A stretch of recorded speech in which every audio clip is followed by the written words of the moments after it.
Welcome back to another episode. This week, we are diving deep into the news that just won't quit. From the AI front, Claude is either saving us by finding Firefox vulnerabilities or creating new problems with fake install guides. We'll unpack Anthropic's explosive growth and why everyone is watching their next move. That's right. And speaking of surveillance, we're talking about a potential privacy disaster with the Meta Ray-Bans and how a new app is trying to warn you when those smart glasses are nearby. Plus, the FBI has had a major hack investigation on its hands. You absolutely do not want to miss that detail. But we're not stopping at the headlines. March is here, and we're tackling the major issues in the workplace. Is Gen Z truly unprepared for corporate America? We're taking that debate head on. And in honor of Women's History Month, our ongoing commitment to the conversation, we're discussing the serious challenges facing Black people in leadership and the disturbing trends of why women are disappearing from Europe's tech workforce. Cyber attacks, privacy fails, big tech layoffs, and the corporate culture shift is all in this episode. So grab your headphones and let's get into the notes. Episode 202 starts now.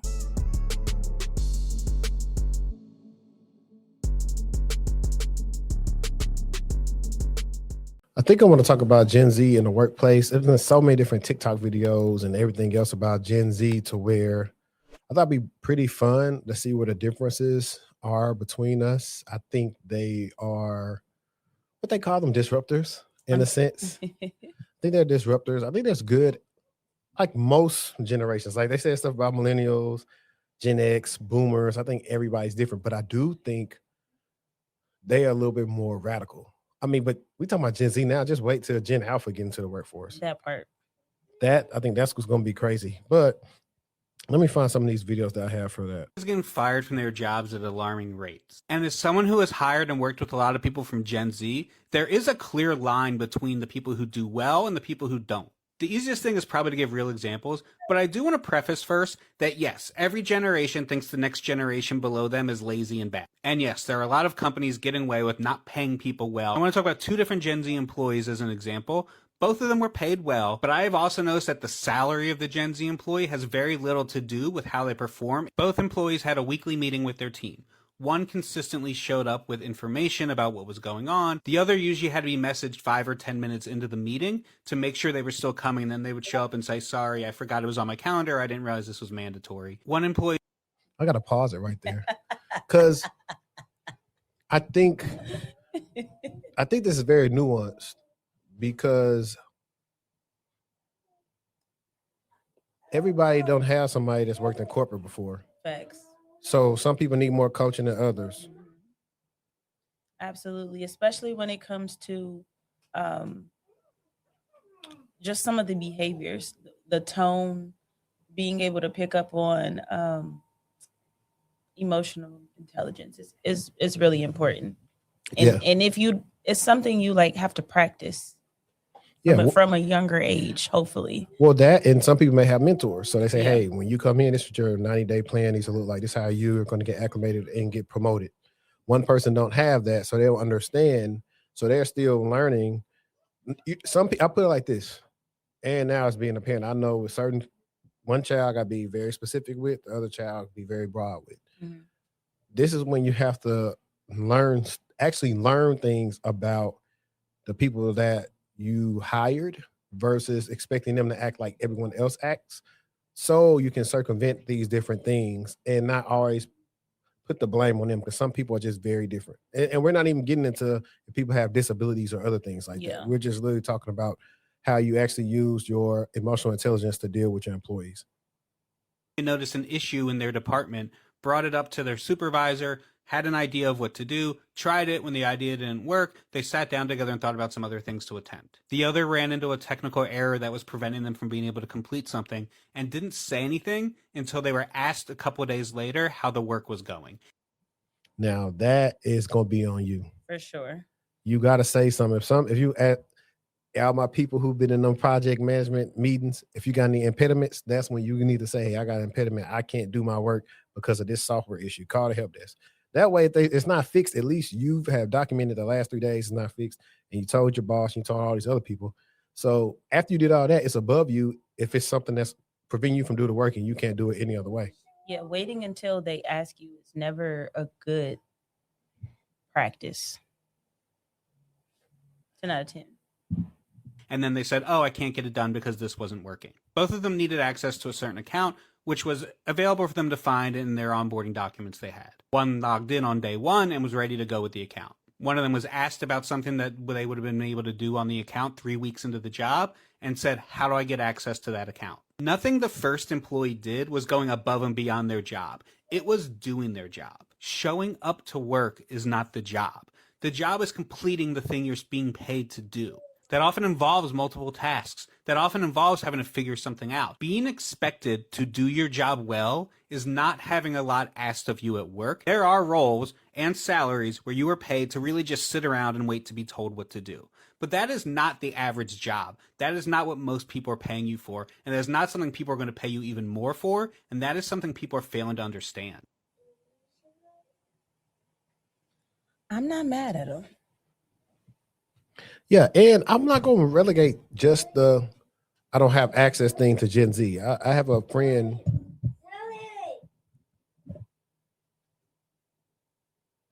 I have a friend that when they were working at this company, they were on like a new account. And he was trying to get access to all these different things so he could finally get access to do his job. The other guy just sat around because he didn't have access, and he's not Gen Z. That led to that person getting let go because they was like, oh, well, I don't know what to do. And he tried to tell me so many words, bro, you have to let them know I don't have access to this. They're not paying us just to sit around and say we can't access nothing. Yeah, you definitely have to try to help yourself to some extent. And I think that's having those open lines of communication, being assigned a mentor, having those frequent checkpoints with your leadership as you are a new employee. And then, you know, spacing it out as you get a little bit more acclimated with the company and your position and stuff. But those are things that should be discussed on your weekly or bi-weekly meeting. You know, did you get all your access?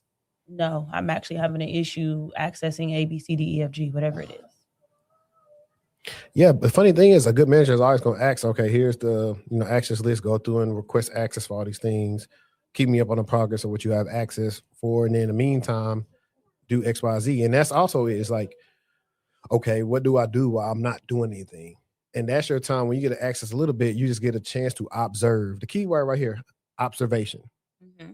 When you're new, you bring a different set of eyes to an organization where you can see gaps and blind spots that they pretty much don't see because they're used to doing stuff a certain way. Mm-hmm. So now you start just writing all your different things. Like I did this before. I can literally show it to you like, oh, these are the things that I see right now I would love to change.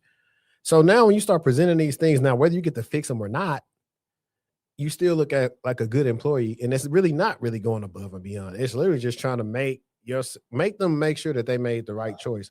Because a lot of companies are not playing anymore with hiring you. They'll spend all the money that they want to spend on the hiring process to find somebody they need, and they'll get you out of there. Mm-hmm. And a lot of young people are not realizing that at all.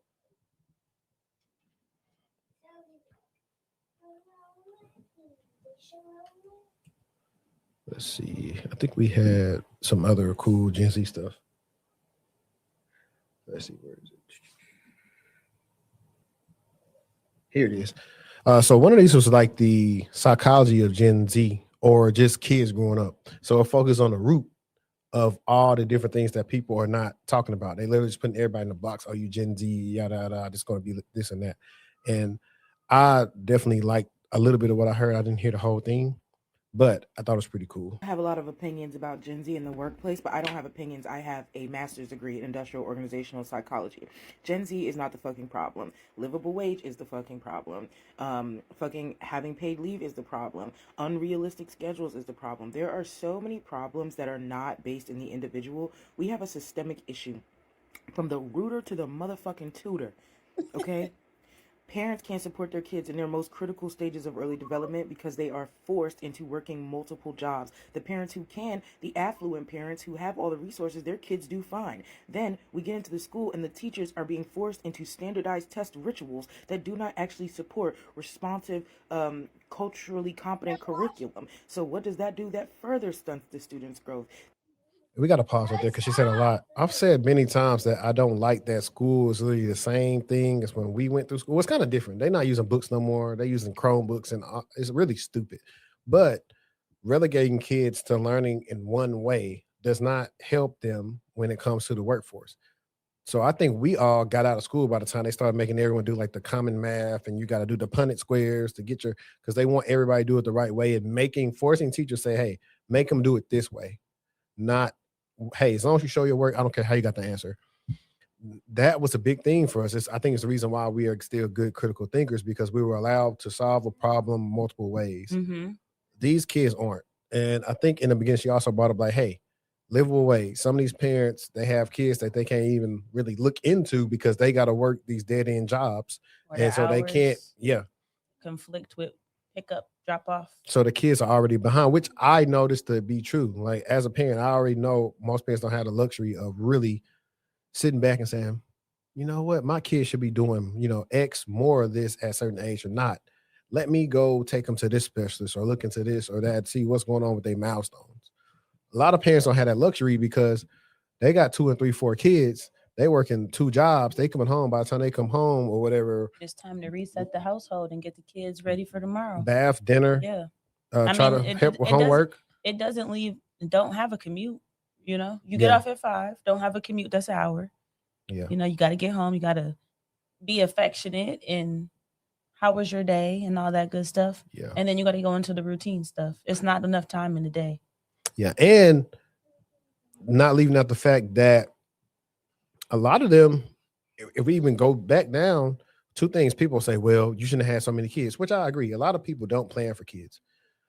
But I don't think it should be to the point where you got to work yourself to the bone and take care of kids, because we know 15, 20 years ago, you could have a decent career and still be there for your kids and have vacations and do all this other stuff. So I think it's just to where corporate greed is the price of simple things.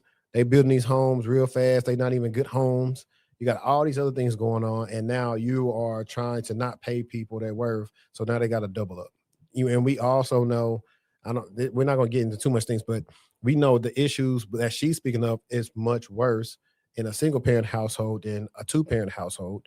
And so that's what another, deviation that happens to some of these kids of why different things or certain things aren't being caught. Because at least if you got 2 parents, well, one parent may not catch this, other person may see this.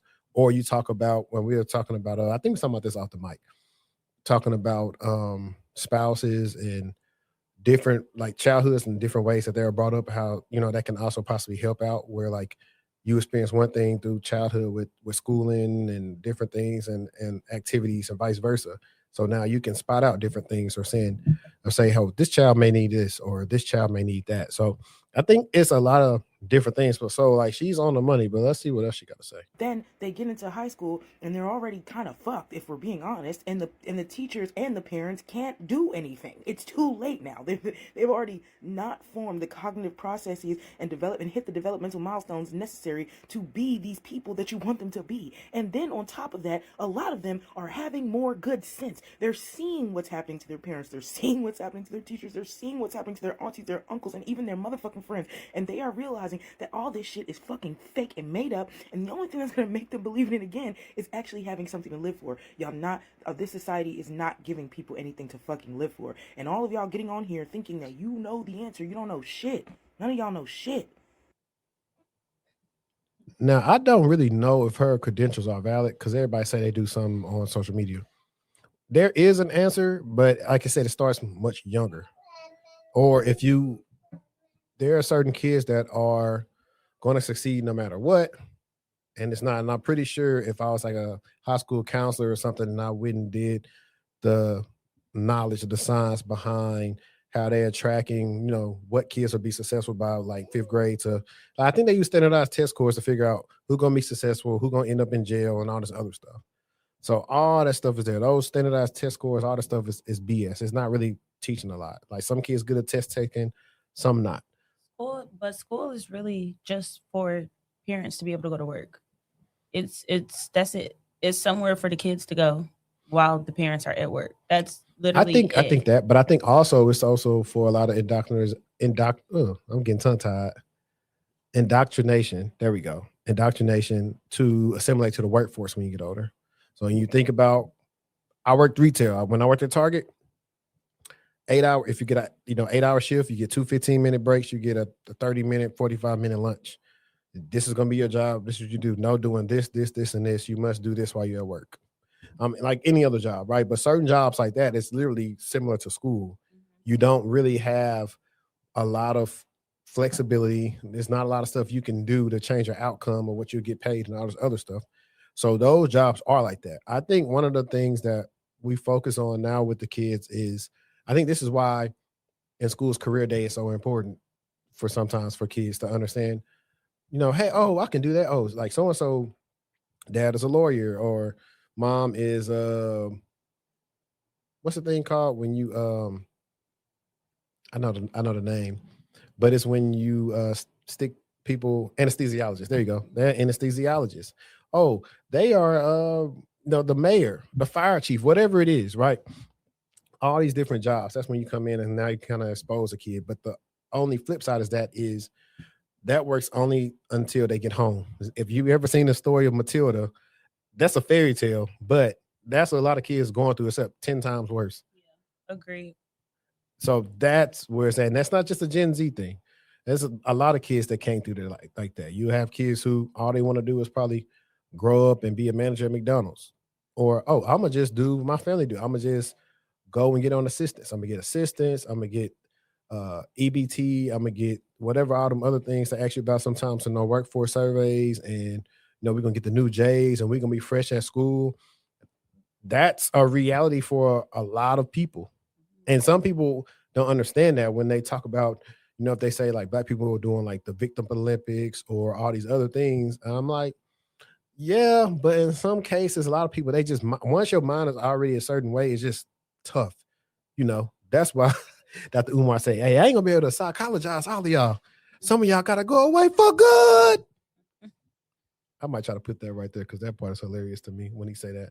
And I think we had one more because now that was going in, I think somebody was going into more detail about it. A number of videos going around right now talking about this article from Fortune magazine published in January of last year, all the reasons why Gen Z is being fired at alarming rates. Now, I don't want to talk about why this checks out. What I do want to talk about is the number one reason that's been attributed to this, which is a lack of initiative. When I go into the comment sections of these videos, I see a lot of comments like this. Initiative costs more money.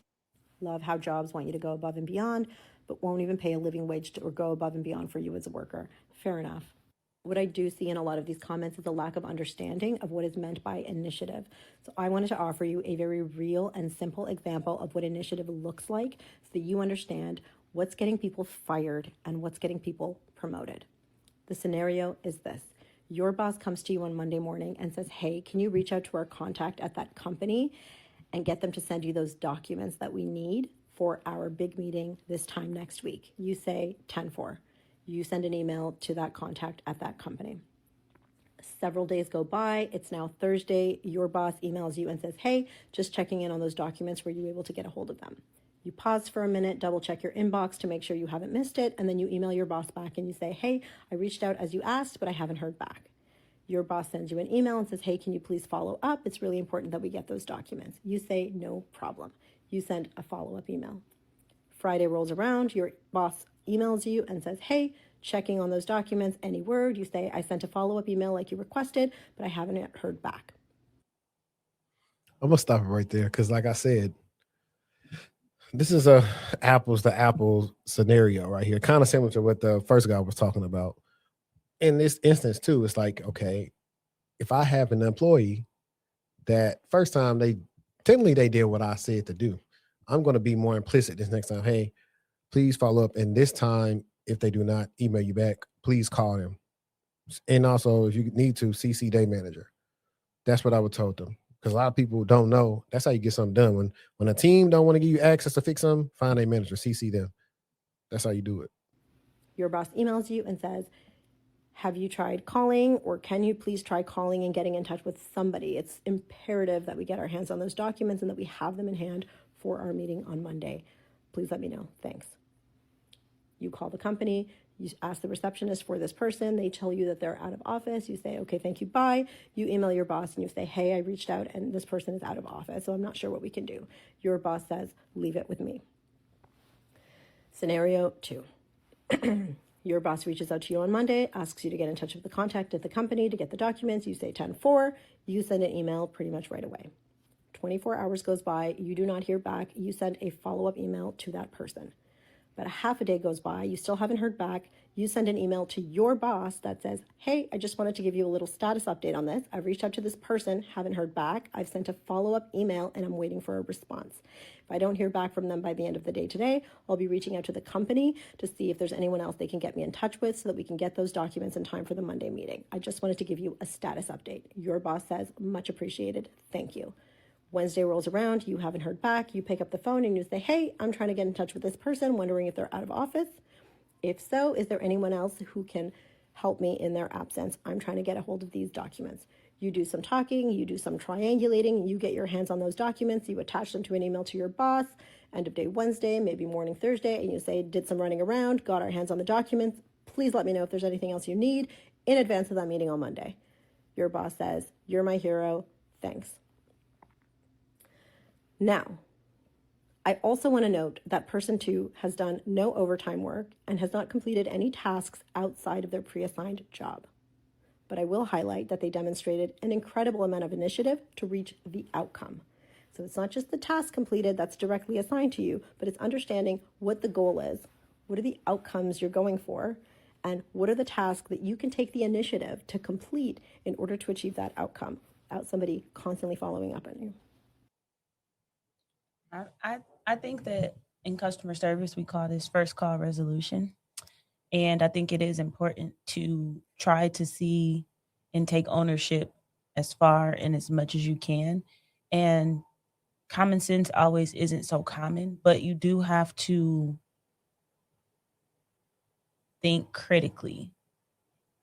Even though for some people that's not, it's second nature. Like, yeah, of course I'm going to call. Of course I'm going to follow up.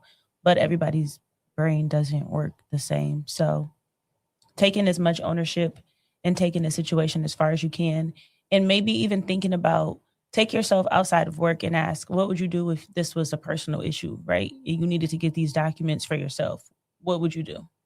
Would you just keep sitting around and waiting and you know that you need them by X date? Or would you pick up the phone and start calling or reaching out to alternative people to try to help you reach, whatever the goal is that you're trying to get to?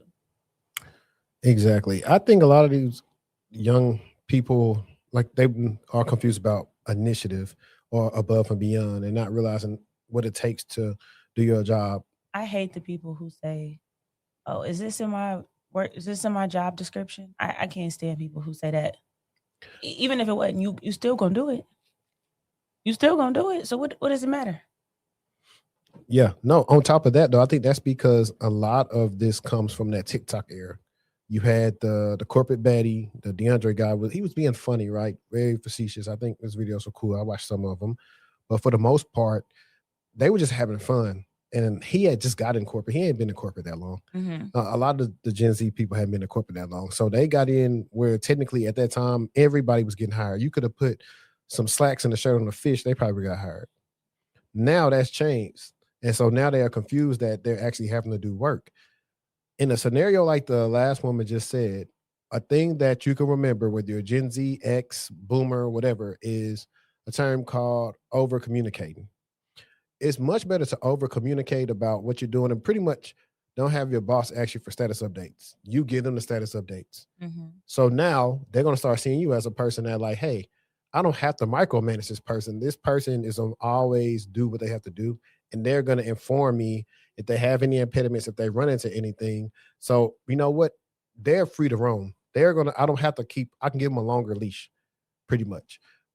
If not, like person 1, I just think there's a gap in them understanding. I don't think they really understood the magnitude of, like, hey, I need this done. Like, whenever your direct manager reaches out to you about something important, that means they probably reporting to somebody that say it's important.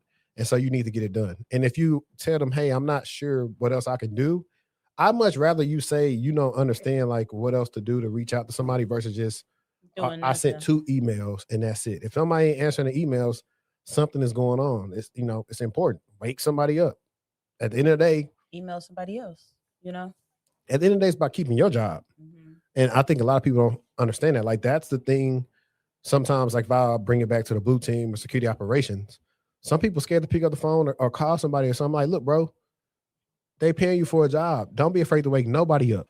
Ask for forgiveness later. Even if you woke somebody up for the wrong thing, they may be like, okay, this is what happened, whatever. But they're going to appreciate that you called because you're like, you know what? You're just trying to look out for the company and do your job the right way. So I appreciate that. You know, next time, do XYZ first and then call me. But I mean, that's kind of like how it goes when it comes to corporate. And so I just think if I circle back to all the other times where we talked about college and everything else, is why there needs to possibly be a corporate etiquette class. Mm-hmm. Like, give us classes that matter. Hey, I'm going to be at work. I don't care if you're a teacher or you're a therapist or whatever. A lot of these people don't have any type of corporate etiquette. Like, I remember when it came to doing stuff for Natalie getting to school, like, the school was so horrible at emails. And I'm like, I know for a fact you are not getting more emails than I get. And I got like 6 or 7 emails and I respond on a daily. I know that's not what's going on here. It ain't that hard. And that's also the funny thing too, is like with certain schools and they can do your chat a certain way. And I realized, hey, I'm degreed. I've been corporate for a decade. So don't try to run this on me. I'm not one of the regular parents that run over here. I'm not one of the little parents. I'm not one of your little friends. Exactly. So I don't know. All that stuff happened. But I mean, I just think they need some time. I think if Gen Z has a millennial manager, I think they'll eventually be okay. If it has Gen X or Boomer, it's going to be much different. It's going to be, it's not going to go that, it's going to be a lot of friction. It's going to be a lot of friction. It's like, you know, my baby sister is almost 18. My dad is, 61 or 62? It's different. My dad remember integration. My sister don't know about that. And so the way that, you know, they even attack and maybe raising her for certain things or doing certain things is much different on what they feel you should do versus kind of what the reality of understanding what type of child that you have now. I think that's what a lot of the managers are not doing in the workplace. I think that some of this stuff should be taught in middle school and in high school. Even just, I think it's important to have etiquette classes, right? And I think it starts there and it builds out. My grandma had took me or put me in some etiquette classes growing up. And it just helps you understand appropriate behaviors. Some people are not just self-aware or socially aware of themselves, which maybe causes them to have issues, or maybe people experience them as being unpleasant to be around because they don't have that awareness. No, I definitely agree. I agree. But I think that's a good little warm up to the episode. I think we might eventually get into the Black leadership stuff, but I want you to get into, I think one of the coolest ones you had up there, I guess, was that, did you want to do the FBI hack or the Trump cyber strategy? Let's start with the FBI one. Okay. So somebody hacked the FBI's wiretap system. And let's talk a little bit about it. So the FBI, the agency responsible for investigating cybercrime, protecting national security, and surveilling suspected criminals, just confirmed that hackers broke into one of its most sensitive internal networks, the one used to manage wiretaps and foreign intelligence surveillance warrants. CNN first reported this on March 5th, citing an anonymous source. The FBI confirmed the next day with a statement that said, and I quote, "They identified and addressed suspicious activities on their networks and leveraged all technical capabilities to respond." That's it. That's the whole statement. No scope, no attacker identified, no timeline. So let's talk about what was actually on this system, because it isn't just embarrassing, it is potentially catastrophic. So the compromised network is believed to be the Digital Collection System Network, the platform FBI investigators use to manage court-ordered wiretap authorizations and FISA warrants. These warrants are issued under Foreign Intelligence Surveillance Act and are used to surveil suspected foreign spies, terrorists, and serious national security threats. What's on this system? Active case data. So the identities of surveillance targets, the methods being used to collect intelligence, and potentially the identities of confidential informants. If an adversary had even brief access to this, they could alert surveillance targets that they're being watched. They could identify and uncover assets. They could manipulate case records. The downstream damage from even a short dwell time here is enormous. The timing is also deeply uncomfortable. Salt Typhoon, the Chinese government-backed hacking group, already breached AT&T, Verizon, Lumen, and several other major U.S. telecom providers in 2024, specifically targeting their lawful intercept systems. These are the same kind of systems used for wiretapping. Whether this FBI breach is connected to Salt Typhoon is still under investigation, but the pattern is hard to ignore. Now, the detail that security experts are flagging loudly is that the FBI's top cyber talent has been hemorrhaging. Multiple senior officials have left, retired, or been pushed out recently, raising serious concerns about the institutional knowledge needed to defend these systems. Now, if we let this sink in, the agency, again, that is supposed to be investigating the hacks got hacked on the very system they used to spy on other people. If that doesn't underscore how serious the national cyber threat environment is right now, I don't know what does. So for that article, that's crazy. That's big. Yeah, I mean, It's at the end when you big. said that the people are leaving, so now it's like it's one of the things where the people we see this, the gripes all the time on the TikTok or wherever, how nobody's taking chances on these entry level guys, and now these older people are aging out. So now there's a knowledge gap there that's not there, because believe it or not, guys, even something like the FBI, I'm guaranteeing their documentation ain't that good. Most of these places have bad documentation, or their GRC and everything is on Excel spreadsheets. Like for real. Yeah. That's how something can happen to you. It's like, nobody's policing the police. And what makes it even more dangerous is now people can go in if it's true about what access to the data they have. Now these criminal organizations can reach out like, hey, I know you got that thing. I give you, $500,000. Erase them, take them off. So now they off the radar. So now if they ever get to court, we don't know any knowledge of that. So whatever they had, those records, all is gone. How is it possible? I mean, we know it's possible. Inside job, maybe? We know it's possible. Anything is possible, but at that level, why is the security not in a better position? Why are there not more loopholes for you to fall through before you get to the data? That's scary. That's really, really, I think it's an inside job, really, possibly. really scary. They're about to come out and say it, but certain things, their system's supposed to be ironclad. Like you're supposed to be. Somebody's supposed to show up at your house if you get inside the FBI network. Literally. There's actually a movie that's kind of like that. What? It's about a lady who did something, but she didn't know what she was doing. This is not similar, but it's kind of similar. There's a show on Peacock called The Copenhagen Test. I don't know if you've seen it or our viewers have you seen it. The premise is that these guys they work for a foundation inside the U.S. government called the Orphanage, where they are, looking out for terrorist threats and like other things of that nature, yada, yada, yada. And just the brief overview is like one of the agents actually gets hacked. Like his body, he's hacked by what's it called? It's cool tech, whatever. Biotech, whatever, that he's hacked. So now he's hacked and people can see what he sees.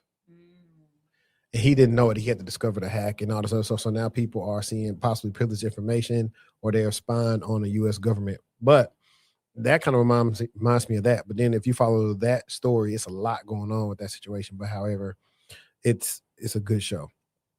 But going back to this, I don't know. Maybe I should hire some more people. Did you see the last Shaft? Mm-mm. So in the last, it's a movie show? Yeah, in the last Shaft, the son of Shaft actually did like forensics for the FBI. Like Shaft, like Shaft. Yeah, Samuel Jackson. Yeah, and then I think who was that? So it's like a series spinoff or something. No, it's just the third installment of the movies. Oh, okay. But I think Shaft actually was a show, but then they also made movies in late 90s, early 2000s. But yeah, his son does forensics for the FBI on there. So I just thought about that was pretty cool. So you should probably y'all should go check that out. I think I wanted to get into, what some of the stuff with Anthropic. And so the Anthropic Bug Bounty Masterclass, AI versus Firefox. In a historic partnership with Mozilla, Anthropic revealed on Friday, March 6, 2026, that their Claude Opus 4.6 model identified 20 vulnerabilities in their Firefox browser in just a 2-week span. Claude found a use after free bug in the Firefox JavaScript engine after just 20 minutes of scanning nearly 6,000 C++ files. For context, these are logic bugs that traditional automated fuzzers usually miss and human researchers spend weeks hunting. Of the 22 bugs, 14 were high severity. Anthropic noted that this represents nearly 20% of all high severity patches Mozilla issued in the entire year 2025. This isn't just a tool, it's a workforce replacement for initial discovery. This is the most fascinating part for your audience. While Claude was elite at finding bugs, it was a terrible hacker. Anthropic spent $4,000 in API credit trying to get Claude to write a working exploit for these bugs. It succeeded only twice, and even then, the exploits were crude and only worked because Anthropic intentionally stripped away security features like sandboxing. The Defender currently has the AI advantage. If you're a security researcher, you don't need to fear for your job, but you must learn to manage these AI agents. The future isn't you staring at code, it's you validating 112 unique reports an AI agent just handed you. So I thought that was pretty cool, a way it can enhance it in 22? Yeah. 14 high severity? Yeah. Somebody's busy. And then I've been hearing the things about, a lot of the pen test guys will talk about that, some, like you just said, some of the stuff that AI is creating, the exploits aren't that good. Yeah. And I think that's good because it shouldn't be able to create good exploits because you just end up like the Mexican government. That was a good one. But while you said that, I actually had like a whole bunch of stuff about Claude, so we might just let them roll because they really were going in. So right after that, Claude's Pentagon pivot and the ethics boom. Anthropic is proving that ethics as a product is a massive commercial winner after CEO Darlo Amodi refused a Pentagon deal over concerns about mass surveillance. Claude's growth has skyrocketed. Claude's growth has skyrocketed recently, surpassing ChatGPT in daily U.S. downloads. On March 5th, 2026, the DoD formally designated Anthropic a supply chain risk because they wouldn't allow Claude to be used for autonomous weapons or surveillance. Instead of a PR disaster, this became a privacy-first rallying cry. On March 2nd, Claude hit 149,000 daily downloads in the U.S., beating ChatGPT's 124,000. Their daily active users hit 11.3 million, a staggering 183 increase since the start of the year. This is a masterclass in brand differentiation. I need to slow down. This is a masterclass in brand differentiation. I had my tongue going. When OpenAI and Google are chasing massive government defense contracts, Anthropic chose to be the constitutional AI. They are betting that the public sphere of AI surveillance is a bigger market than the military. In business, sometimes the best feature is what your product refuses to do. I actually asked Claude, what's the tea between you and OpenAI and y'all getting more users? Like, this was the tone and context in which I asked. What did it say? And it actually had me cracking up. Should I pull up what it said? Yeah. Okay, hold on real quick. Yeah, fam. Okay, let me see. So I'm going to tell you what I said. I said, what's the tea with the government and y'all and them choosing OpenAI over y'all over some causes y'all refuse to drop? That's what I said. And it said, okay, here's the full tea. This just went down literally last week and it's messy. The background: back in July 2025, Anthropic signed a $200 million Pentagon contract that included 2 explicit restrictions. Claude could not be used for mass domestic surveillance of American citizens and cannot be used to power fully autonomous weapon systems. Everyone agreed to those terms and things were fine for months. In January 2026, Defense Secretary Hegseth issued an AI strategy memo requiring any lawful use language in all DoD AI contracts, basically demanding Anthropic drop those two restrictions. Anthropic said no. The company argued it had tried in good faith over months of negotiations, making clear it supported all lawful uses of AI for national security, aside from those two narrow exceptions.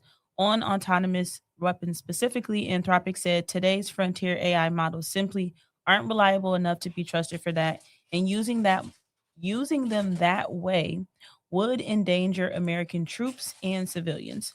The Pentagon gave Anthropic a 501 deadline on February 27th to drop the restrictions. When Anthropic didn't budge, Trump posted on Truth Social directing every federal agency to immediately cease using Anthropic's technology. Hegseth then designated Anthropic a supply chain risk to national security, meaning no contractor, supplier, or partner that does business with the military may conduct any commercial activity with Anthropic whatsoever. Hours later, OpenAI announced its own Pentagon contract, seemingly taking Anthropic's place. Many outside observers immediately questioned how OpenAI's stated red lines on autonomous weapons and surveillance were actually any different from what Anthropic had. Blah, blah, blah, blah, blah. Bottom line is Anthropic took a major financial hit to hold a safety line. OpenAI took the contract under terms that critics say aren't actually mutually stronger. But yeah, the numbers, the App Store glow up. Claude was sitting at number 131 on the App Store on January 30th, hovered in top 20 through February, then jumped all the way to number 1 on Saturday, February 28th, knocking ChatGPT out the top spot. Yeah. The fact that you can ask AI that and it can give you that story and you not have to go read 17 articles to put it all together, right? Yeah, and you can tell that. I mean, it's going to give you the sources it put it from, so exactly. It's factual. So, no, that's definitely cool. And since we got that, we have one more not funny thing, but the InstallFix from Claude of what's happening with that. And let's see, hackers are exploiting the Claude surge by targeting developers and vibe coders with the new social engineering campaign called InstallFix. I really feel like it's just a delineation of ClickFix if I'm just surmising what I believe based on the name.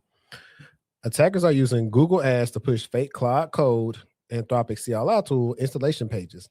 These sites are virtually identical to Claude.ai, even including the correct documentation sidebars. The site asks you to copy and paste. See, it's always the copy and paste. So, y'all, we've covered ClickFix before, so this is very similar. The site asks you to copy and paste a standard install command into your terminal.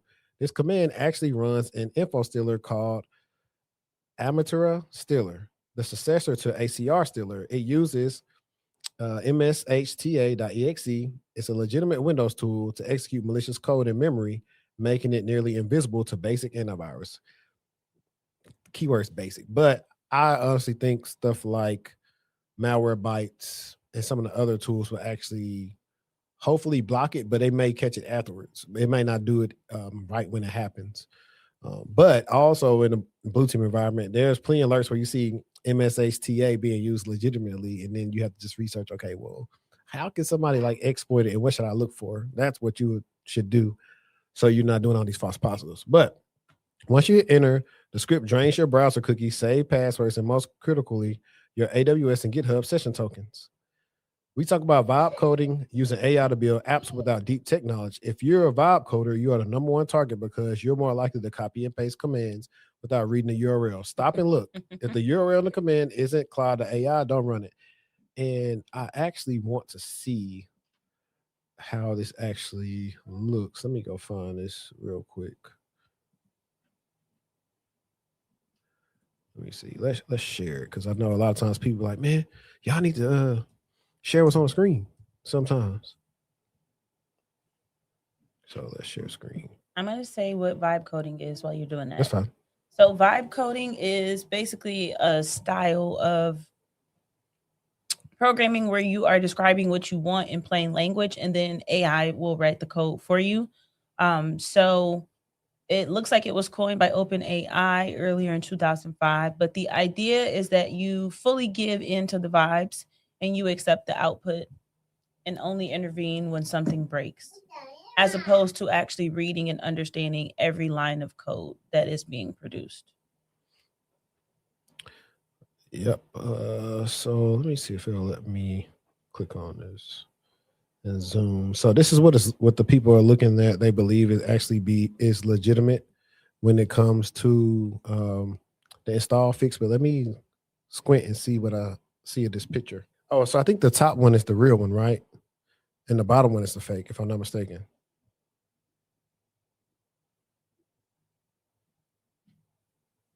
Yeah, because this one says Cloud Code pages.dev. You see how they look almost identical, the pages themselves? But the thing is, if you ever see an ad for something, you can always trust but verify. Go to the direct page and see if they got the same URLs. So this is how they're doing it right here. So this will tell you right here. This says developersquarespace.com. Because it says Squarespace, so I wouldn't be thinking about that. But these are everybody online is saying learn AI, learn that vibe code. But these people lack basic security fundamentals. Mm-hmm. And so they don't understand that everything with AI is not all good. So let's see if they got any more pictures of what it's looking like. So yeah, so this stuff right here, let's actually look at what it's telling them to install.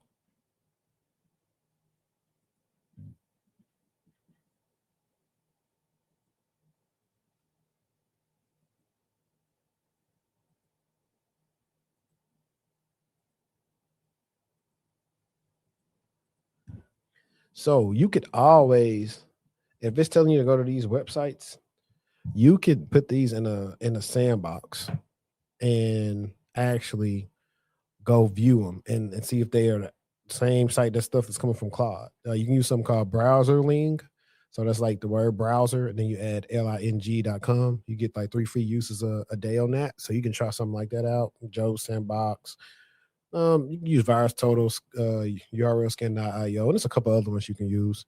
You could use SquareX, but I think that's shifted to be more enterprise use versus like users just being able to use it for free.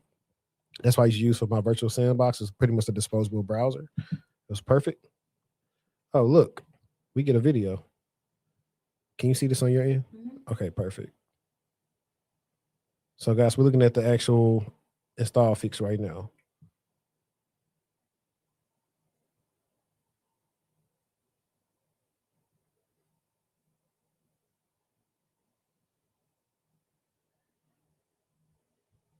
That's it.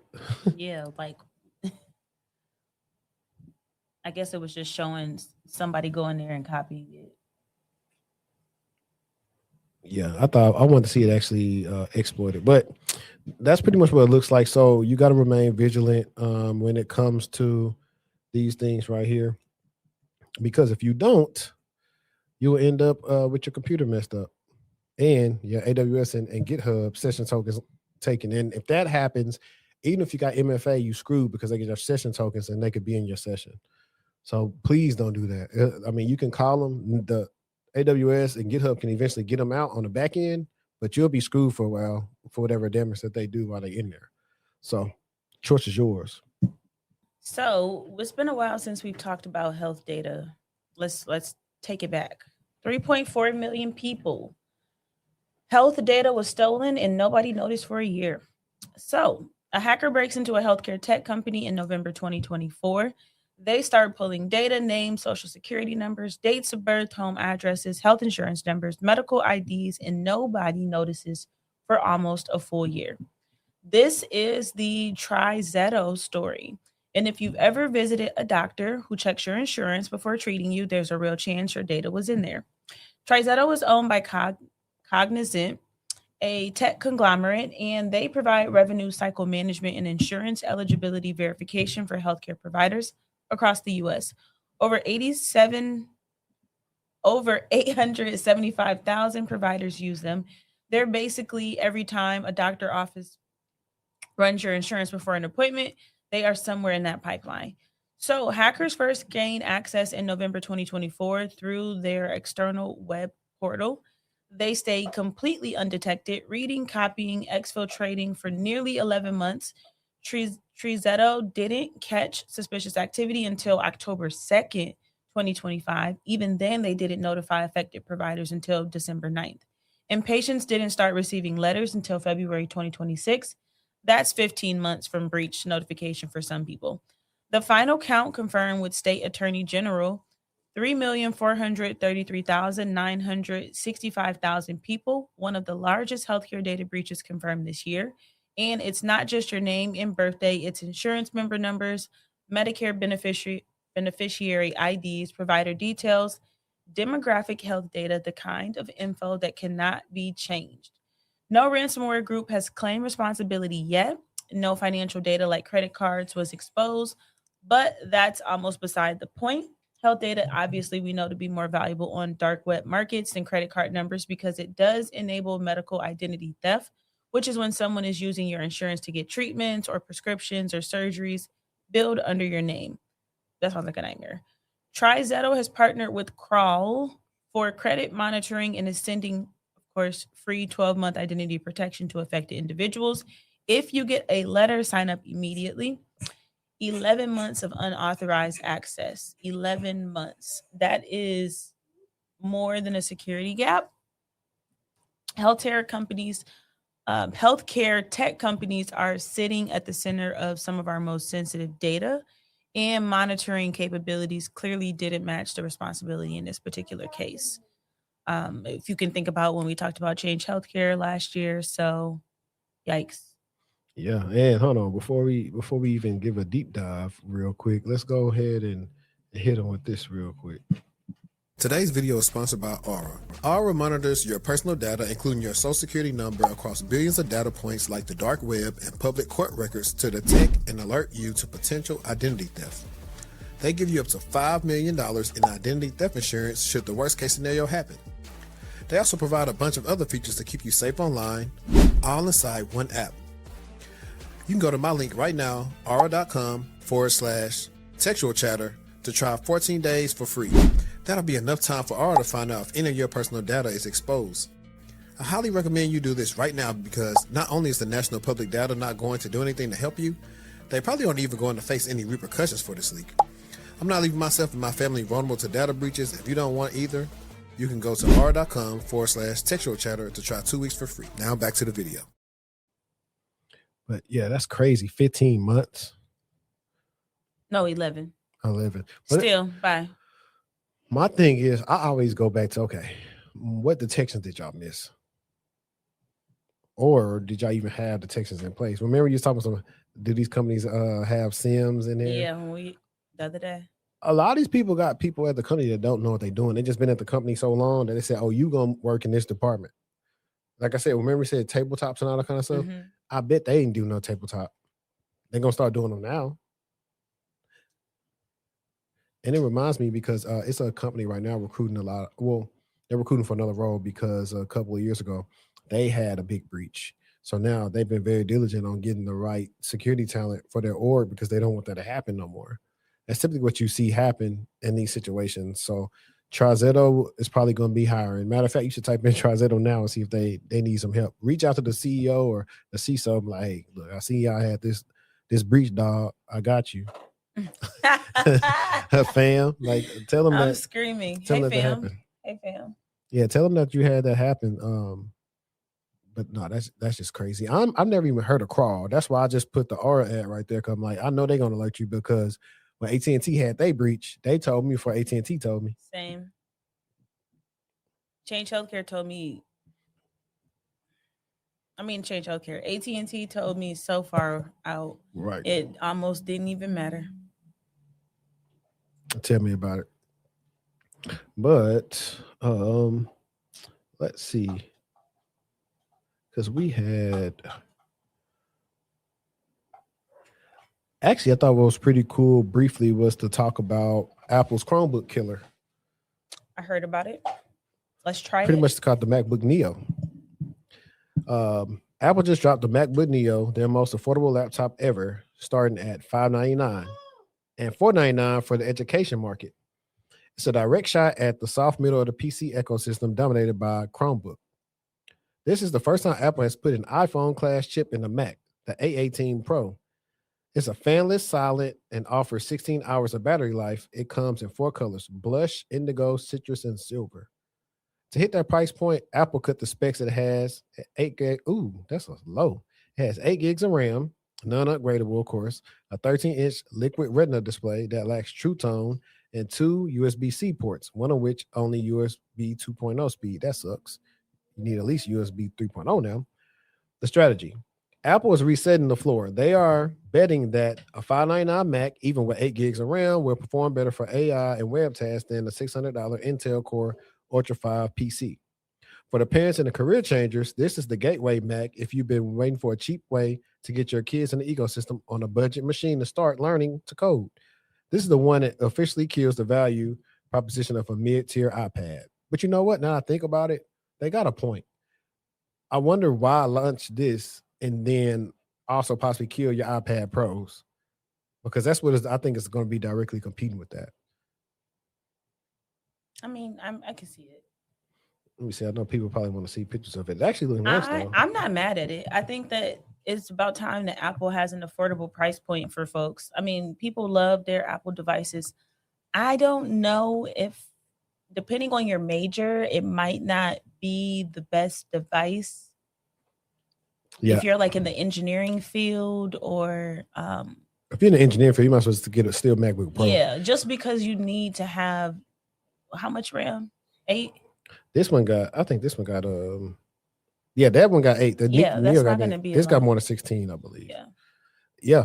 And also it's also a chip. They have a chip that they put in the iPad or iPhone in it too. So I still think it's be better than a Chromebook though. And immediately. And parents, don't let your kids convince you that they just have to have it either. It'll be nice to see some reviews start coming out about people's experiences because most of these people already have MacBooks, you know. Yeah, I think it's pretty cool, like an entry level Mac for people who. It's some people. I ain't gonna lie, I probably would have got one. Yeah, I ain't gonna lie. It's some people that literally all they do is just get on the internet and they don't really do anything. It's cheaper than the iPad. Yeah, because I try to get Giselle all the time. Hey, you just want an iPad? No, I want another MacBook because her screen on her MacBook Air is messed up. So, but it's a Mac repair spot literally on the first floor. I just have never scanned their QR code to see. Some details. But Marco? Yeah, go ahead. All right. So there's an app for that. And this time it's for spotting people who are recording you. So quick change of pace. This story is wild from a different direction. So you've heard of Meta's Ray-Ban smart glasses, right? You know, I wear mines. The ones that look like totally normal sunglasses but have a camera built in and can record video, take photos, and interact with AI, all without the person in front of you knowing. Yeah, those. I don't really like that because the people should know that you're recording because there's a flash on it. I'm not really feeling the context in all of the conversations there. I do get the hee ha ha jokes, but as long as nobody has altered with the software, the light will be on if somebody is recording and or taking a picture of you, if you're not aware, because people are giving a lot of thoughts and opinions and they don't know anything about how it works. So if someone, which most people have not, jailbroke their glasses, you'll be able to know if somebody's recording you. Back to the story. A Swiss developer named Jean Renaud got fed up after reading reports about people using those glasses to secretly film people in massage parlors, during immigration raids, and even in courtrooms. Mark Zuckerberg's own team was scolded by a judge for wearing Ray-Bans in court. He decided to fight back with code.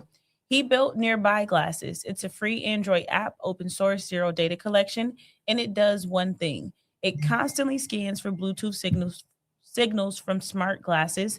When it detects a device from Meta, Luxottica, which makes the Ray-Ban frames, or Snap, it sends you a push notification. Smart glasses are probably nearby. The clever part, every Bluetooth device is required to broadcast a manufacturer's identifier. A company ID is part of how Bluetooth works. It's mandatory. You can't hide it without breaking Bluetooth compliance. So he basically mapped the IDs for Meta, Luxottica, and Snap, and the app listens for them within about 30 to 50 feet in open space. It's not perfect. MetaQuest VR headsets share the same company ID, so you can trigger false positives. But the logic is fair. If you can't see someone walking around in an Oculus headset and you get an alert, it's probably glasses. Why does this matter? Because Meta is reportedly working on adding facial recognition to these glasses through a feature called Name Tag. 2 Harvard students already demonstrated last year that you can pair Ray-Bans with publicly available facial recognition tools and identify strangers in real time, pulling up names, addresses, and phone numbers just by looking at someone. Meta hasn't launched this yet, but the capability exists, and Snap and OpenAI both have smart glasses products in the pipeline too. One developer, no funding, no team, built a countermeasure to an entire product category backed by billion-dollar companies. I respect it. I'm not mad at it at all. I'm not mad at it at all. It's only Android based as of now, but Meta's response was our glasses have an LED light when recording. What they didn't mention is that YouTube has tutorials on how to disable that LED. We are in a surveillance arms race happening at the consumer level, and most people don't even know it. Yeah, I still like my glasses. I will not be discouraged from liking them, but I do understand some of the discomfort and uncomfortability that people feel. Like I saw something online of like a lady getting a wax, and she said that her waxer had on Ray-Bans, which they are prescription glasses, so people are going to wear them doing, their normal day-to-day functions. However, in that circumstance, you being whoever it is that's servicing someone, you do have to be mindful of things like that. Yeah, I was going to ask you. I personally wouldn't want someone giving me a wax who has those glasses on. Right, because because you don't know, and I'm in tech, so do you know when Meta really isn't recording? Exactly. And that's the thing. And I actually wanted to touch on briefly that because I sent you that I sent that article. Lee actually want to send it to me, and pretty much it says the one you sent me, the Meta Ray-Ban privacy disaster. A joint investigation by Swedish and Kenyan journalists has revealed that human contractors in Nairobi, Kenya, are manually reviewing intimate and disturbing footage captured by Meta smart glasses. Meta uses a subcontractor called Sama to label data. Workers reported viewing footage of people in bathrooms, intimate sexual moments, and people entering pins at ATMs. Wait. Sorry. Is this the people's data that's stored in after they've taken whatever? I don't think the people even knew. Like basically like someone's private drive, cloud, Dropbox situation. The way that the article was made, I don't think it's stuff that they were actually wanting to be recorded. The people, yeah, the owners of the glasses. Yeah. Okay. Meta claims that they use AI to automatically blur faces and sensitive info before humans see it. However, contractors stated that the blurring fails constantly, especially in low light conditions, leaving identities fully visible. Investigation tests show that Meta's own retail staff were telling customer data stays on the phone. This is false. If you use AI features like Look and Tell, that video streamed to Meta servers and potentially reviewed by a stranger 8,000 miles away. The recording, so is it really AI? The recording light on the glasses is easily covered by a tiny piece of black tape. In 2026, you have to treat a pair of glasses in a boardroom as a live unencrypted surveillance camera. So people are being low down. They acting like they not glasses by covering the indicator showing it's recording. But I thought that it would not, if it senses, if you have not altered the software and you cover it, I thought that it will not record. They probably are altering it. But that's just, I just want to add insult to injury because that is crazy though. Like, but I mean, I can understand because it was something about somebody in court who had him on his. I get it. I absolutely get it. Now, the people who are in these type of professions, you need to be mindful. You need to have a second pair of glasses that are not smart. Yeah. Because if those are prescription and you can't see, and you're required to remove them, you know what I mean? That's a disaster. Right. And actually, while we are here, let's do the one you sent me about the masters in 36 days. Okay. You want me to go? I got it. Oh. You sent that to me. Okay. Oh, it's the TikTok. Yeah. 36 days. I think this video is about me, so let's talk. One, how is that even possible? I have the answer. Okay, so I enrolled in Capella's Flex program, which means that it's a self-paced program. They give you the classes. You complete them at your own pace. All I did was lock in. I locked out distractions. I didn't read any books where I typically read a lot. I didn't talk on the phone much. I wasn't on social media much. I locked in. For 36 days straight, I wrote about 10 pages worth of essays per day. I did not transfer any credits in. This is from start to finish. It took me 36 days. I did not utilize AI. I don't believe in AI. Also, AI is very inaccurate, so I wanted my assignments to be correct the first time that I did them. Oh, and fun fact, I did this degree in secrecy. Nobody knew except for my best friend because I gave it to my parents as a surprise, like, hey, I got a degree. And I also bought them a 7,500 square foot home that we're currently in. 2, they were also selling like a course and basically a bunch of material to help you cheat and study. It was cheating. I can teach you a thing or two about research because that's actually not what I do. What I do is complete assignments for college students. That's their tests, quizzes, PowerPoints, essays, entire online courses, whatever they need to get to graduation. Pop quiz.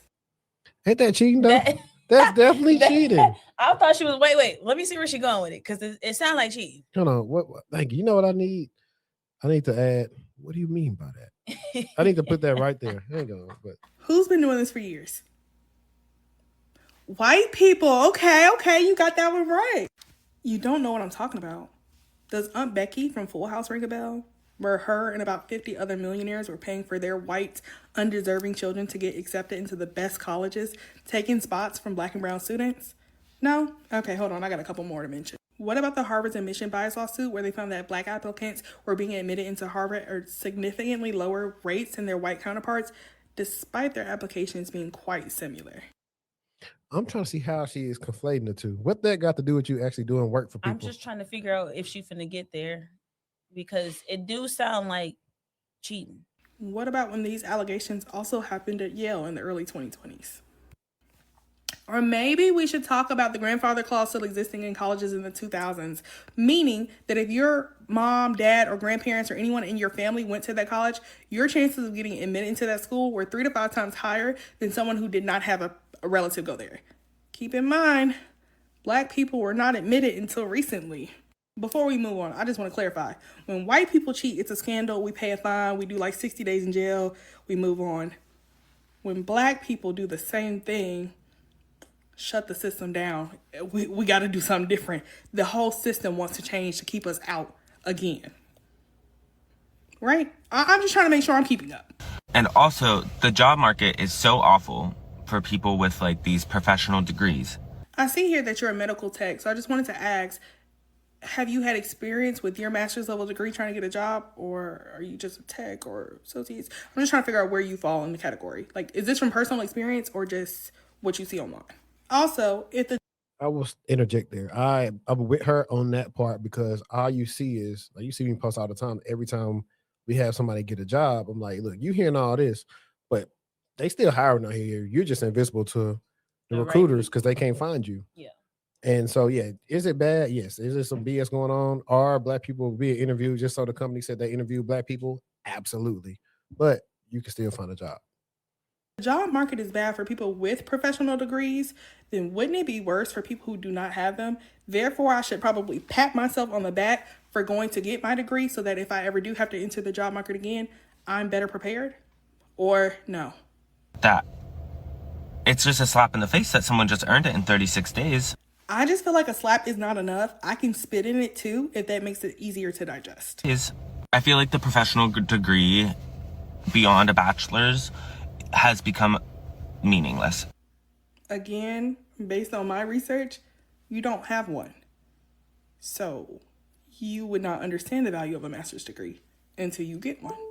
And I don't want to discredit anyone's hard work because I could never go back to school for any more amount of time. So admittedly, you're mad at me for something that you could never do. You couldn't do it in 36 days, 36 weeks, 36 months, or 36 years. But you're mad at how long it took me to do it. But I would be absolutely devastated if something that took me multiple years could just be handed over to someone in 30-something days. The concept of something being handed to me is crazy. My ancestors were slaves.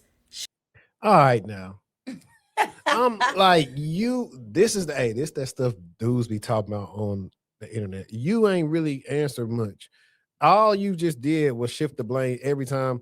Well, they can do it, why I can't do it? That's literally what she did the whole time, which I get that sentiment, but you are really not making yourself look better here.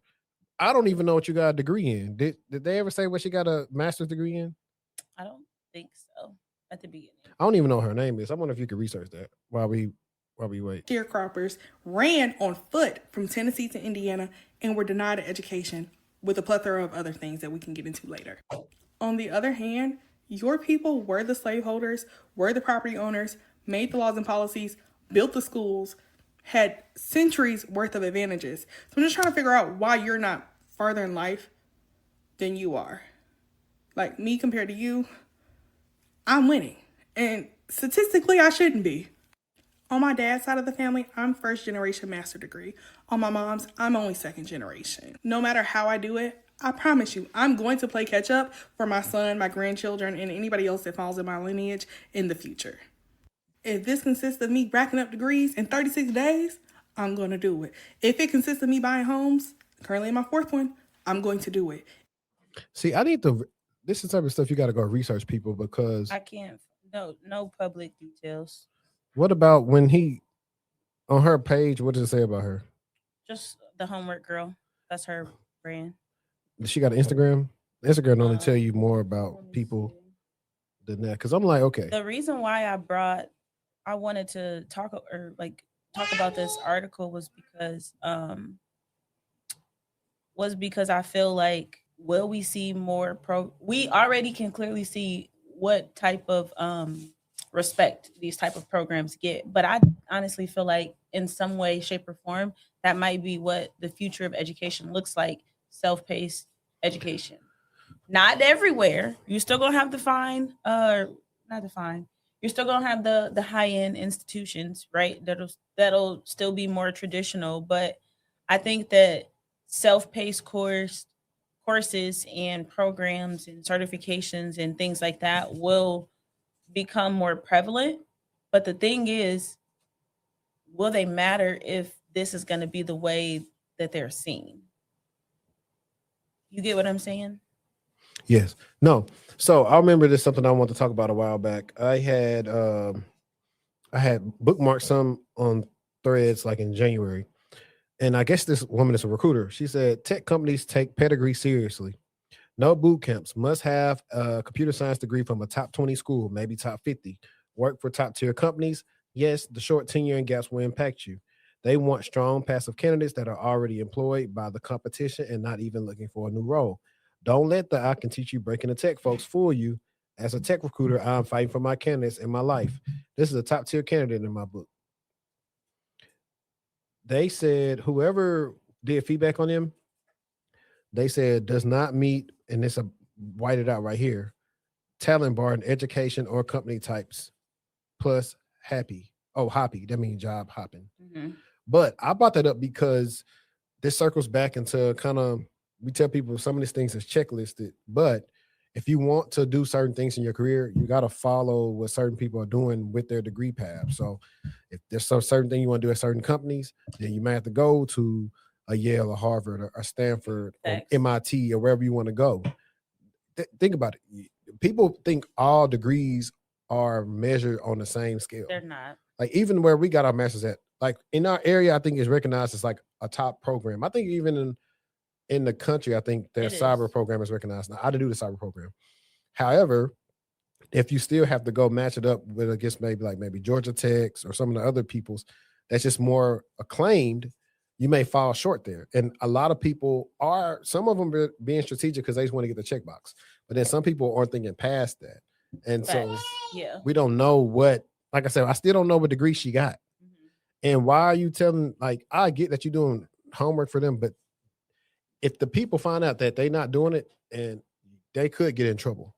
Yeah, academically dismissed. If this consists of me traveling the world and getting more knowledge so I can pass it on to my descendants, I'm going to do it. How I play catch up to you should not matter. Again, your people were the slaveholders. My people were the slaves. They could not get an education, so I'm doing it today.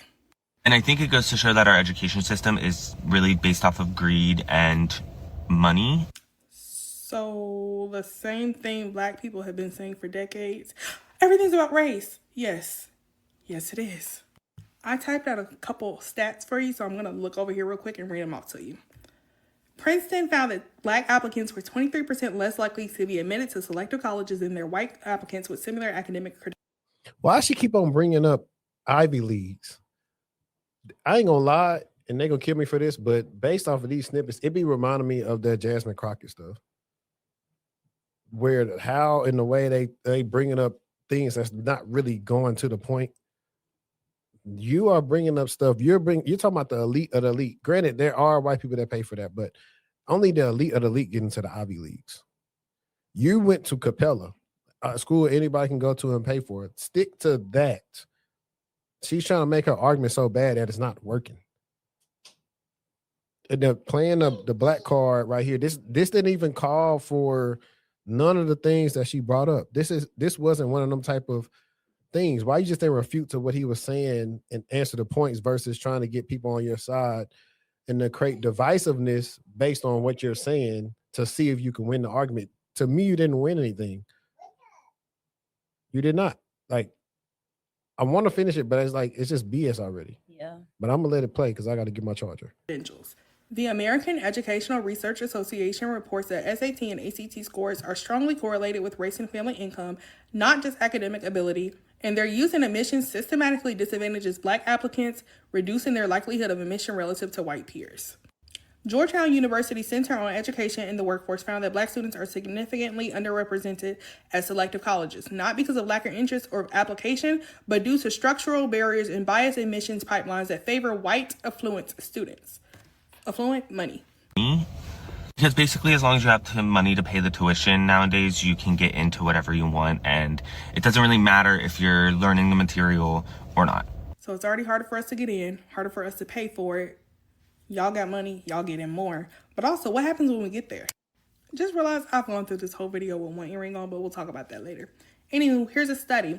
A randomized experiment with teachers showed that when the only difference in a writing sample was a name thought to be associated with a Black student versus a white student, teachers rated the Black labeled work lower on vague grading scales, even though the work was identical. This paper is written by Tremia. That's me. This paper is written by Reed. That's you. Identical. Reed is going to statistically get a higher score than me, just because he has a white name. The video is getting long. I hope you get the point by now. I just want to say that Black people were never invited to play the game, but now that we're here. We don't get the point. I wish I could get some of your time minutes of back. my life back because they're stupid, bro. That's the pseudo smartness that she went up there and just said a whole bunch of BS that was amounting nothing. Like, you did those things and now you have a master's, but that is another reason why people don't take them type of schools seriously. And that goes back to the conversation of some people are working so hard for these degrees, like giving it literally everything that they have just for them to get done and finished and graduate and it be looked at like that. Because if all you're doing is, and like, if I just break it down, so you wrote 10 pages a day, what do you do all day that you're able to write 10 pages every day to graduate in 36 days? Because what if you multiply that, what is that, 3,600 pages? Like, I don't know. Like, you didn't answer nothing. Like, I'm just mad. Like, don't ever try to pull the woe is me thing on stuff like that. If you would have said you got denied to these other places and Capella accepted you, I would totally understand. But that's not what you said. You just stated Black people, and all this other stuff. So I just felt like that was stupid and idiotic. Trump dropped a cyber strategy, and it is 7 pages long. So on Friday, the Trump administration released what it's calling President Trump's cyber strategy for America. And I want to be fair with this one because there are real things in here and there are some real questions too. First, the basics. It's a 7-page document. For context, the Biden administration's 2023 cybersecurity strategy was 39 pages. Trump's first term cyber strategy in 2018 was 40 pages. This one is 7, and roughly half of that is preamble. The administration said it was intentionally kept high level with more detailed guidance to follow.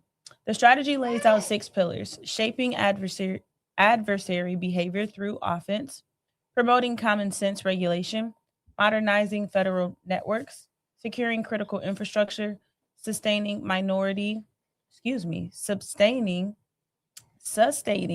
superior. It's happening to you. Say the word. Sustaining Superiority. Yeah, there we go. And emerging tech and building the cyber workforce. The headline item is the offense first posture. The strategy says the U.S. will not just defend the cyber domain; it will actively disrupt adversaries, dismantle hacker networks, sanction nations that harbor cyber criminals, and unveil and embarrass foreign espionage and propaganda campaigns. Trump's intro letter says anyone who would seek to harm America will pay the steepest and most terrible price. That's a message to China, Russia, and every other nation state actor running campaigns against U.S. infrastructure. The strategy also pushes AI powered cybersecurity tools to defend federal networks, post quantum cryptography for future proofing, and zero trust architecture across government systems. It pushes critical infrastructure protection and says it wants to prioritize US made over adversary made products in the supply chain. Trump also signed an executive order the same day directing the DOJ to prosecute cyber enabled fraud and the State Department to impose sanctions on nations that tolerate cybercrime. Now, for the but, and there are a few, the strategy acknowledges CISA, the country's top cyber defense agency, but CISA has lost over a third of its staff under this new administration. Its acting director was just reassigned. Multiple senior officials have left or been pushed out. The top Democrat on the House Homeland Security Committee called the strategy underachieving and said it's full of vague platitudes with no concrete blueprint. And this document dropped the same week the FBI's wiretap system got hacked. What I will say about this is that I think that our strategy does need to be a bit longer than 7 pages. And I think it needs to be a bit more directive and a bit more specific in the guidance that needs to be followed. So I guess the only thing for us to do is just to kind of wait to see what comes out of it, which we typically that's what we're doing here these days. But I just thought it was interesting to give you a little bit of perspective on what is actually in the document. Yeah, I think the biggest one that they're having issues with is CISA. Having issues with CISA and pretty much they short staff, and they've been ever since the government cuts and all that kind of stuff. Like that's like the real big one that people really should be fixating on. Yeah. So combine that, and then you got the FBI stuff. Everything's piss poor. Everything is for real. Piss poor. For real. And it upsets me because it's like in a private, there's no way possible that it should be harder to get jobs in the private sector than it is in the public. And then the public now is like a mess. They're behind. They know what they're doing. It's a mess, bro. Ransomware's front door remote access tools. A new 2026 report from CIO Dive and cybersecurity insurance firms confirmed that remote access tools, VPNs, and RDP are now the primary entry point for ransomware, accounting for 3 in 5 attacks. The credential walk-in. Hackers aren't breaking in with complex exploits anymore. They are buying stolen credentials and walking in the front door. You know, that's something that we didn't really talk about a lot, where people are thinking about fortifying so much things like, hey, you need to be looking at the dark web and see if any of y'all employees' credentials are out there. VPN risk. Organizations using self-managed VPNs like older Cisco or Citrix setups were 11 times more likely to be hit by ransomware than those using modern zero trust cloud access. In 2025 and 2026, attackers shifted focus from RDP to targeting vulnerabilities in network devices like Avanti and Fortinet bugs we've seen. If you're an IT manager or sysadmin, your number one priority is killing the password. If your remote access doesn't require hardware-based MFA like a UB key, you are effectively leaving your front door unlocked in a bad neighborhood. What do you mean by that? But yeah, I think that a lot of organizations are going to passwordless for sure. Let's get there. It's helping out. Let's get there quickly. But the thing is, once you go to passwordless, people start forgetting their passwords. So you got that going on as well too. Third, let's see. Wait, there's no password. You mean they pin? So typically, normal infrastructure now for some people, if they don't use Microsoft for like all their suites of things, you might have like AD here, Okta here, and then like whatever you want to be your passwordless identity solution, that'll be in there. So now you'll have to log on like normal, and then you have to log on to the passwordless system. But now, if they have everything set up correctly, then you really will only have to type in your password once while you're on your computer, and it'll connect. Also, it'll help you connect to your VPN. So it'll say, hey, do you have this passwordless system on your phone? Do you have it on your machine? It's just another way to verify you are who you say you are.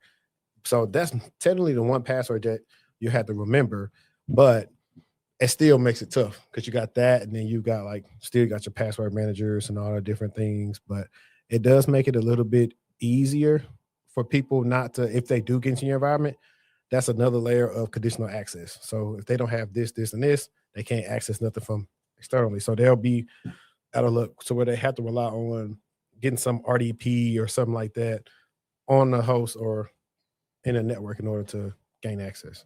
Yeah. So I think that people need to just be careful. And I think that a lot of companies feel like, oh, we have all these requirements that we have to abide by, and passwordless authentication isn't there yet in terms of whatever their audits and, stuff is. And this is like real life. Mm-hmm. But there's so much power. Just taking them passwords away from them users. Just take them away. Yeah, especially they should. So, and then the simple solution is, hey, if you don't have passwordless, then make all these passwords connect to your SSO. So now you got one password for everything. So now all them passwords expire once your password for your SSO expires. Mm-hmm. That makes it easier. A lot of times that you got all 5, 7, 10 different passwords. But now, granted, this is different. We're not talking about anything's privileged. If you got privileged accounts, they should have separate passwords. And of course, they got separate parameters on the privileged accounts. There's certain things that you shouldn't be able to do with a privileged account. But for the most part, that's how you should kind of have your environment for identity and access management, at least like an easy part. Now, if we get into the what is it called? When you put something in the middle. Centralized. There we go. I couldn't think, man. I thought you was holding up Illuminati.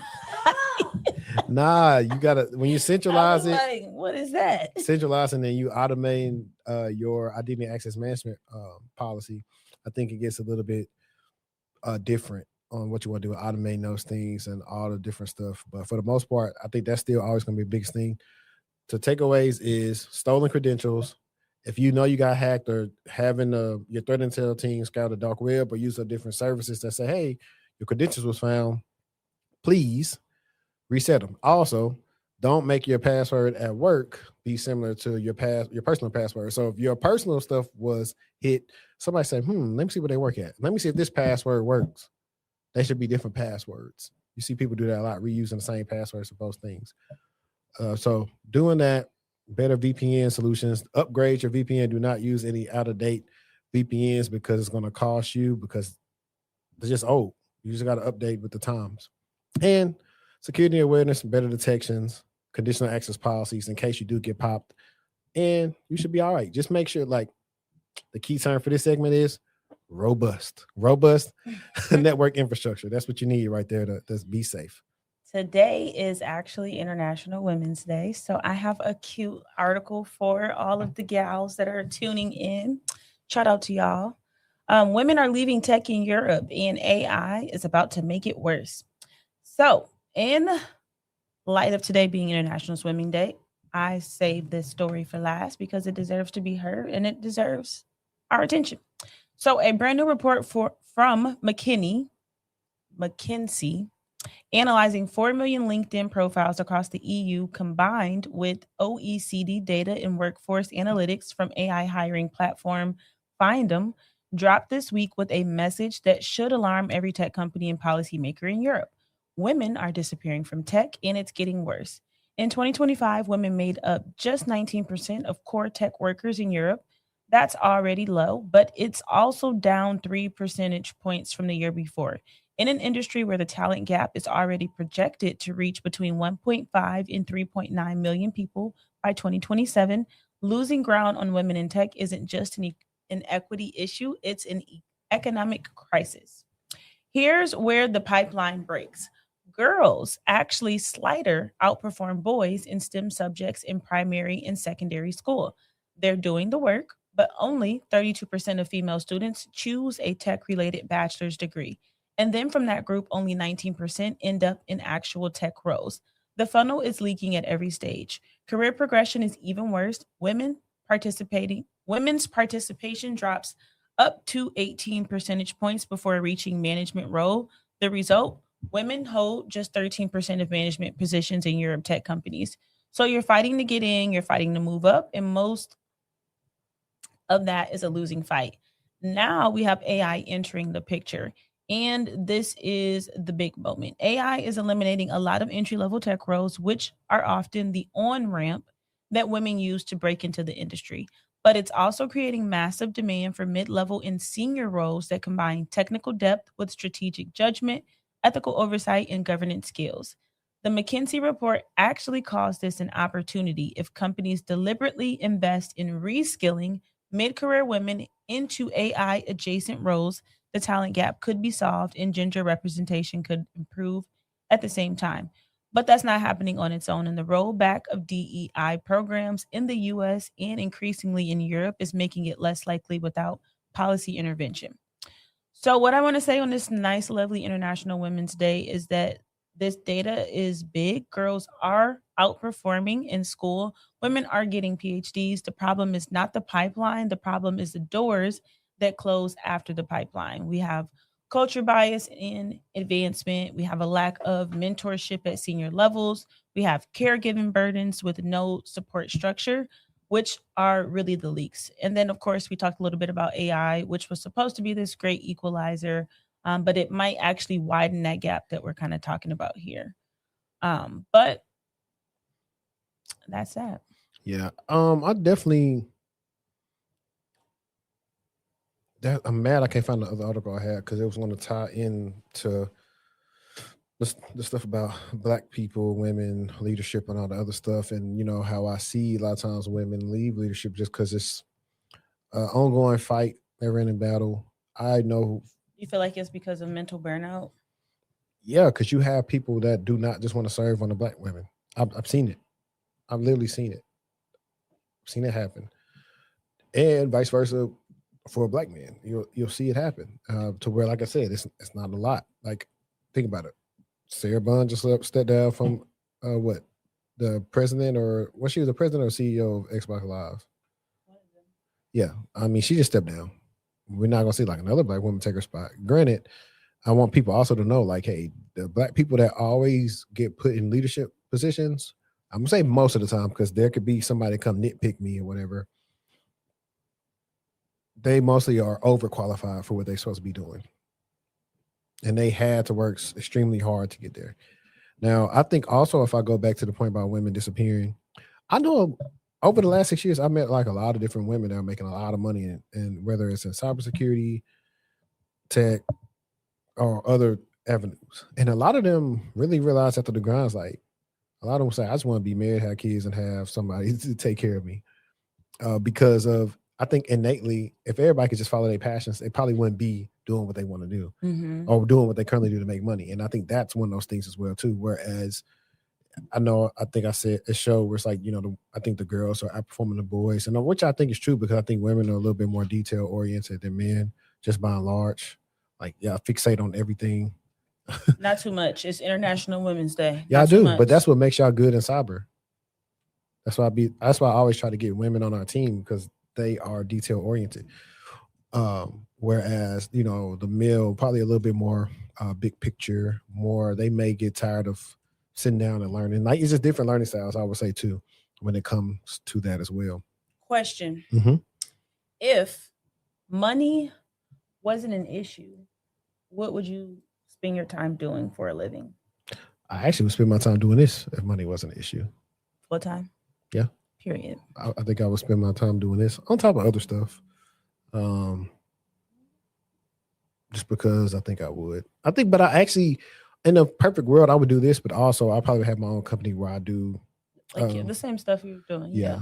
Like I love like the cool stuff. Like sometimes I hate that I like watching TV because TV be making you. I love TV so bad. TV be making you want to go be either a lawyer or low key. I low key want to work for a law office. You know, dope.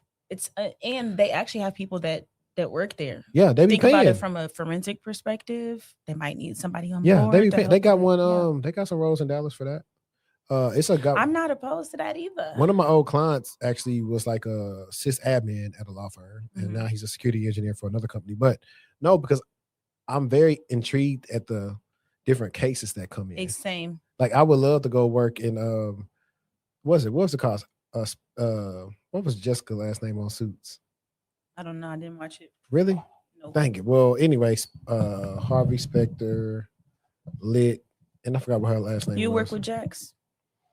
Oh no. You would work with Jax. Jax tried to come in there a little too cute. We need to be about business. You can be cute and be about business. That's not what I mean. And you know okay. Think about it. Lewis do work with the computers and stuff too.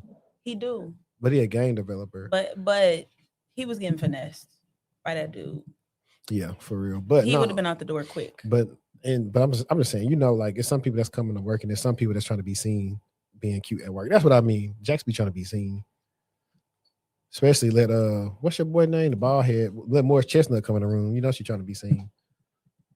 So whereas now Lincoln Lawyer, he be getting his stuff too, but this last season was pretty interesting. But definitely that. And speaking of that, while we are at a little bit of segue, like, are you caught up on Cross yet?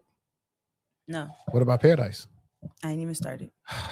I know. I've just been like, I haven't. Give her some tomatoes, chat. If y'all still here with us, give her some tomatoes. I haven't been able to like even sit down and watch anything, but yeah, it's on my. Which one first, Paradise or Cross? Two different shows. Like Paradise is more in the veins of like the show I was talking about Copenhagen and Night Agent, whereas Cross is more suspense, different, more suspense, detective, type. So they're two different. I can't really compare the two. Did you like Lupin? I watched it. It was cool. The first one, the first season was with the French dude. Yeah, I had to go back and really watch it. If I go back and watch it, I'll see if I really liked it or not. He would be a great social engineer. He like physical. He'd be great. I think let me see. And then I just went back and watched Top Boy Summer House. So that's before the season that came back. How's Game of Thrones? I fell off.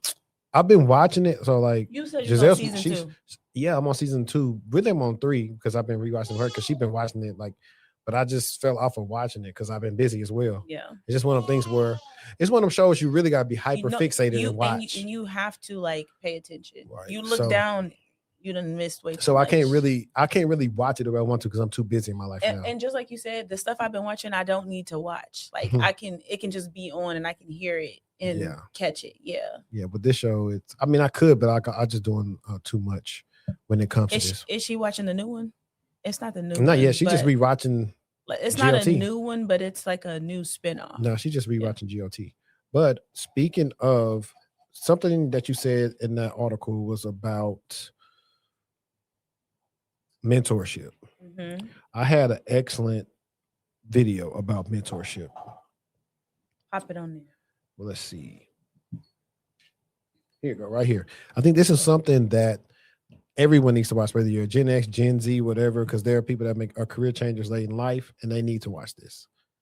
Now, there are times when your manager can be your mentor, but most of the times they aren't. Yeah. Manager is not your mentor. They're there to hit targets, not build your dream career. Of course, there's cases where managers can be your mentor, and I've been fortunate to be in those situations.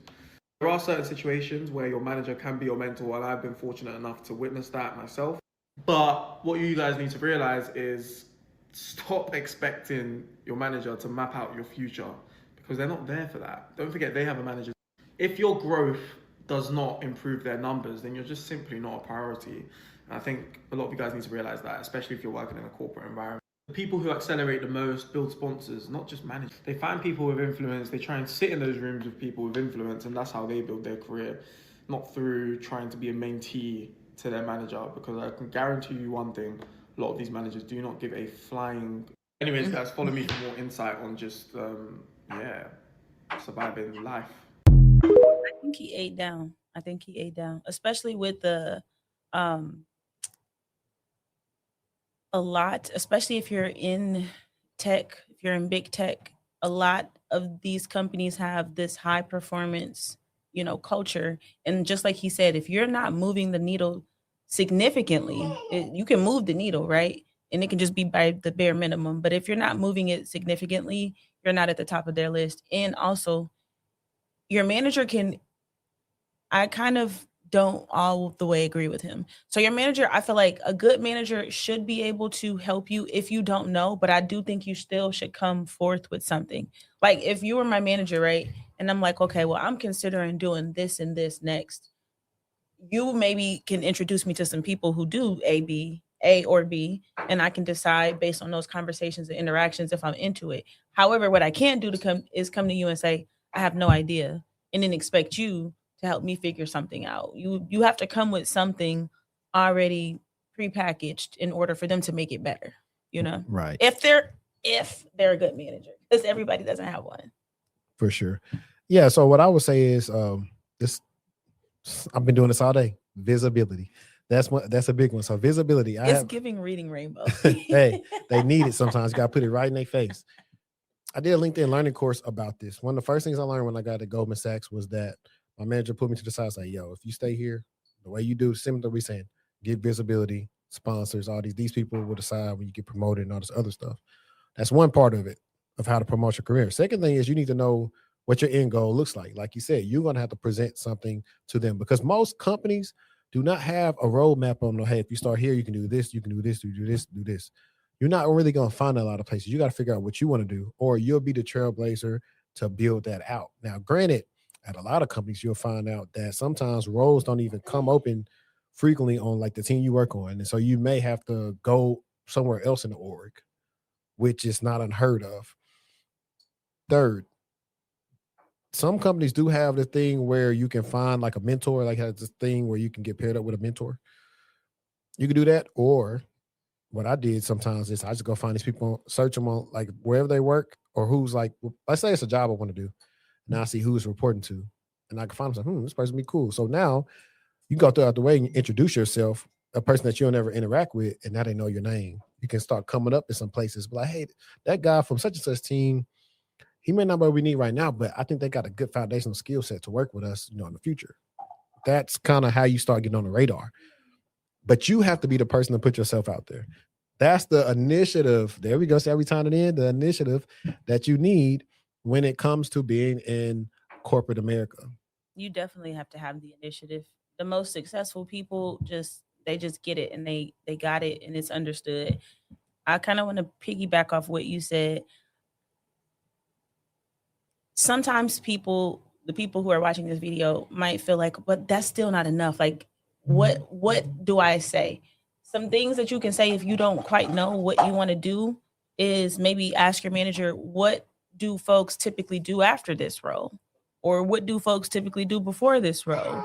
And then you can have some conversations with people who are in that role or were in that role and they've switched to a different, job title or a different area within the business. But you got to come with something for real. You got to come with something. And if you don't, you'll never talk about it. You'll never talk about your career growth and progression in that one-on-one. It'll just be those check-ins. This is what I've been doing. This is what I've been doing. This is what I've been doing. Instead of this is what I've been doing and this is what I'm trying to do. Right. So the easiest way too sometimes is you find the smartest person on your team, go start their LinkedIn, see how they got there, and open up to them. And if you start showing yourself worthy, you can build an unofficial mentee mentor relationship that way. Then now it's another way where you start coming up and opening doors and getting tasked for doing certain projects because you've aligned yourself with the right people who are already making the impact. And that makes it an easier way for you to get a role where we always talk about how you're interviewing for roles and they already knew who they want internally, just had to post a job. That's how you put yourself in a position to get those type of roles. Yep. So that's how you do that. Let's see. What else did we have? Oh, we got the special one for you. Being a rich woman. Hang on. Here's how this is. So guys, to preface this is a video for the women who get called big money. Things I want to tell young women is that I'm just a girl, oh, I didn't know, the innocence thing, that's fine and cute and dandy, but once you make over a certain amount of money, that's not going to fly. People don't care, oh, I'm the personality hire.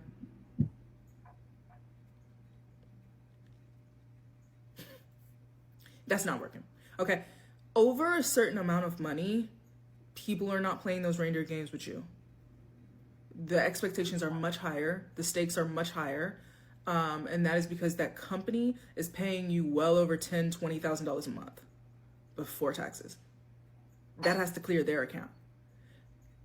The jokes are no longer funny.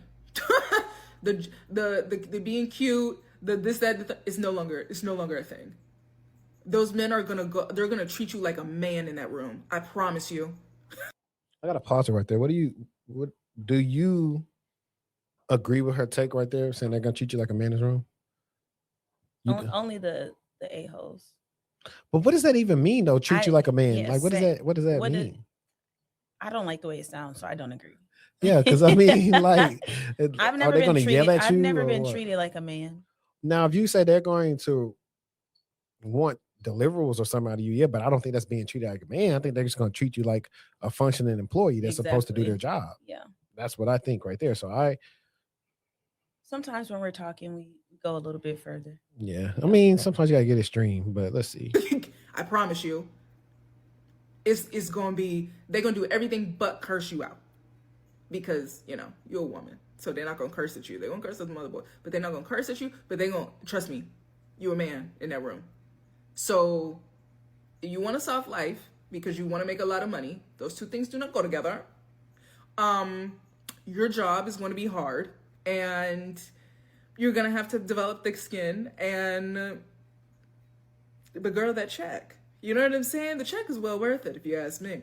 But just know that being a girl, being cute, oh, I didn't know, I didn't realize, none of it flies over a certain amount of money. Over 120, 125, none of that's flying. None of it's flying. None of it's flying. Why wasn't it done? Oh. We playing. Like we playing. Like we playing in here. Yeah. It gets like that. But I don't think that's being treated like a man. I was gonna say the same thing. I think that what she's trying to say is that they're going to have the expectation that you're gonna hit the ground running, and that you're just like whatever you said, the verbiage you used, you being a functioning employee. That is the expectation. The whole "I didn't know, I'm just a girl" thing is you're not gonna last long there, and you're going to be. That's gonna be more telling of your lack of capabilities, your lack of critical thinking. You can still be a girl, you can still be confused, but how are you going to work through and or process that confusion in order to be successful at whatever job it is you're trying to do? I'd also say she's combating all of the pandemic TikTok content. Soft life girly. I'm getting my maca. I'm going to walk right here. I'm going shopping on my lunch break. This is what I did today. Here's the outfit of the day. But I don't like that women can't be seen in the light to do both. Well, I'm not saying you're saying that, but I'm just saying. But we know for a fact a lot of them weren't doing no work. We do. We talked about it. And a lot of them ain't posting that content no more either. That's the whole point. So she's combating them. That I think that's the whole big thing. Like she's combating. I wish we that. could have seen what caused her to make the video. Like if it was reacting to something that she saw or something. I honestly just think it's the same thing we've been reporting the last couple of weeks about people not realizing, hey, you getting paid over $100,000. You day one, you got to hit the ground running. What's not clicking? What do you think you're doing? But you got to think about it. In the pandemic, people was getting paid 6 figures to do nothing. They were. We've covered it for years. And then that was what they were going around telling people, bro. I don't do nothing all day. Exactly, and these are the people that I don't say this. Not everybody that got laid off, but a lot of the people were the people that didn't become valuable and got laid off. Some people that actually work hard got caught up in everything and got laid off because that's kind of just how it goes. But a lot of them got laid off, and now they're having hard times bouncing back because you didn't do anything for so long. And now you have to go somewhere else and pivot and or learn new technology and systems and tools. Yeah, it goes back to the episode I did with Tayo, and he was talking about how for 6 months on that cloud migration project, they were doing nothing. And he said, so he used that time to make himself valuable and learn how to be valuable. Because most people, if you say, I'm going to pay you $150,000 and you really ain't doing it the whole day, a lot of people are not going to do nothing. But those people will either be stuck at $150,000 or if they lose that job, they won't even be able to make it again. Exactly. Then there are going to be the people that say, if I'm getting paid $150,000 to do nothing, imagine what I get paid to do something. And them people going to go through and make 200, 225, 250, 300. Them the real hustlers right there. Them the real hustlers. And the people who want to break in or get into tech real easy, like because they think it's going to be easy. These are the same people who are not taking advantage of those opportunities and those moments where they can improve and expand their skill set. They're just being content with whatever it is that they have going on. I think it's important for you to take advantage of all time you have available and all resources that a company provides you with, because you might go somewhere that doesn't have any of that. So soak up as much as you can and take it where you go. Yeah, facts. So, I mean, hopefully y'all heard that part. Like, hey, there's one point to make, 150. Take that knowledge and double that, triple it, whatever you want to do. But there are ways that you can make more. So if you ever get like that, and that's the thing too, like the more money you make, the more you realize, hey, it's more money to make. I know that's capitalistic, but no, that's facts. That's literally absolutely that's how it is. And let's see. I think this is one because I want to show some people how to navigate HR when you're on LinkedIn if you're looking for a job at your current company. And then we got one about the fiancé costing a job. So let's see this. HR department screenshot one of my clients' activity on LinkedIn. Out of over 200 people at this point, this is something that's never happened. And it's actually something that I tell people, don't stress. It's not that deep. They're not looking at you. But today it happened. And that is a sign more than ever that you need to go. Because if your HR department is screenshotting a comment that you left on your LinkedIn, so basically with LinkedIn, you can see your activity. And part of my process and system is we're networking, we're commenting on other people's posts and stuff. And I tell people, you don't have to say, I'm looking for a job, I just applied, whatever. But my client did that because they don't really care too much. But what happened was the HR department screenshot the comment of my client saying, hey, so-and-so just applied for the role. Would love to connect and talk about it, right? They screenshot that and sent it to the boss or something. Or I forgot if it was CEO, talked to HR, I forgot which way it went. But they called me today and they're like, Patrick, has this ever happened? I said, girl, you gotta go. Do you understand how insane that is to do that? Do you know how insane that is to do that? So I want to let y'all know, listen, you do have to use LinkedIn to find a job. And I guess they are watching y'all like hawks. But at the same time, if you have a job that's sitting there and watching your activity on LinkedIn, you have to block these people. They are miserable. They are miserable. I'm so flabbergasted. I don't even have, so you just have to block, honestly. I'm not even trying to be funny. He's so blue. He's so blue. He's so irritated. Rightfully so. He sound like he sit around and say child all day. I think that you definitely got to be careful out here. You definitely got to be careful, especially if you know that you work for an employer that's petty and is real HRE, and you know that has that culture. Everybody's been at some place like that before in their careers. You know if you're there. Yeah, but you really, if you're looking for a job, you have to assume that everybody from work can look at your thing, and they may have certain triggers for maybe employees when they go through there, whatever they're doing on LinkedIn and see you. So your best bet is to never comment that, is to always send a direct message. That's also why I don't advocate for people, if you're currently working somewhere and you're trying to look for a job, to take the banner off and only have it, to recruiters. Now, granted, if HR is a real shady, they will just be trying to see, oh, I see, yes, you got your stuff open to work because, they got HR recruiter where they can see that stuff. But you want to be discreet. And that's also why I don't advocate for you to have your active company showcased on your LinkedIn, just because that's also weird. If you start getting too popular, you say things online that people don't like, they try to make it as if that represents the company and it's really your own thoughts. And so it's one of those things. And I'm going to tell you something here too, while we're here. If you somehow use their current company to leverage your career and professional brand, be prepared to feel that twofold when the pendulum shifts and they don't like it. And now they start scrutinizing everything you do because you are leveraging, hey, I work at so-and-so. I'm a so-and-so recruiter, or I'm a so-and-so cloud engineer. I'm a so-and-so incident responder. If you start doing that right there too, that's going to draw a lot of attention on you because you keep on mentioning the company name. And it seems like, hey, these are the type of people you hire. Why are they talking like this here and there? Why are they saying this, or why are they doing this and all this other stuff? And a lot of times you could not be doing anything wrong, but it's the fact that you put a target on your back by making you and your employer like this. So you got to make sure they are cool with all that before you start doing that. So that's what I was just saying. But in the meantime, do not apply anywhere and say, hey, I just applied. That's the recipe for disaster. And here you go. I thought this was pretty cool. So this is the last one. Fiancé cost me a $300,000 opportunity. Jesus. I'm already pissed for him. Here we go. For the last 6 months, I've been looking to jump to a new job. I got my master's in cybersecurity from an Ivy League school, and I've had multiple job offers that my current employer cannot compete with. My biggest disappointment, however, was being ghosted from what was essentially my dream job, a security auditor job for one of the biggest manufacturers in the business. It would have required me to travel a lot for work, but other than travel, I would work maybe 20 hours a week remotely, and the paycheck was $300,000 more a year than what I'm currently making now. So not $300,000 total, $300,000 more. Life change.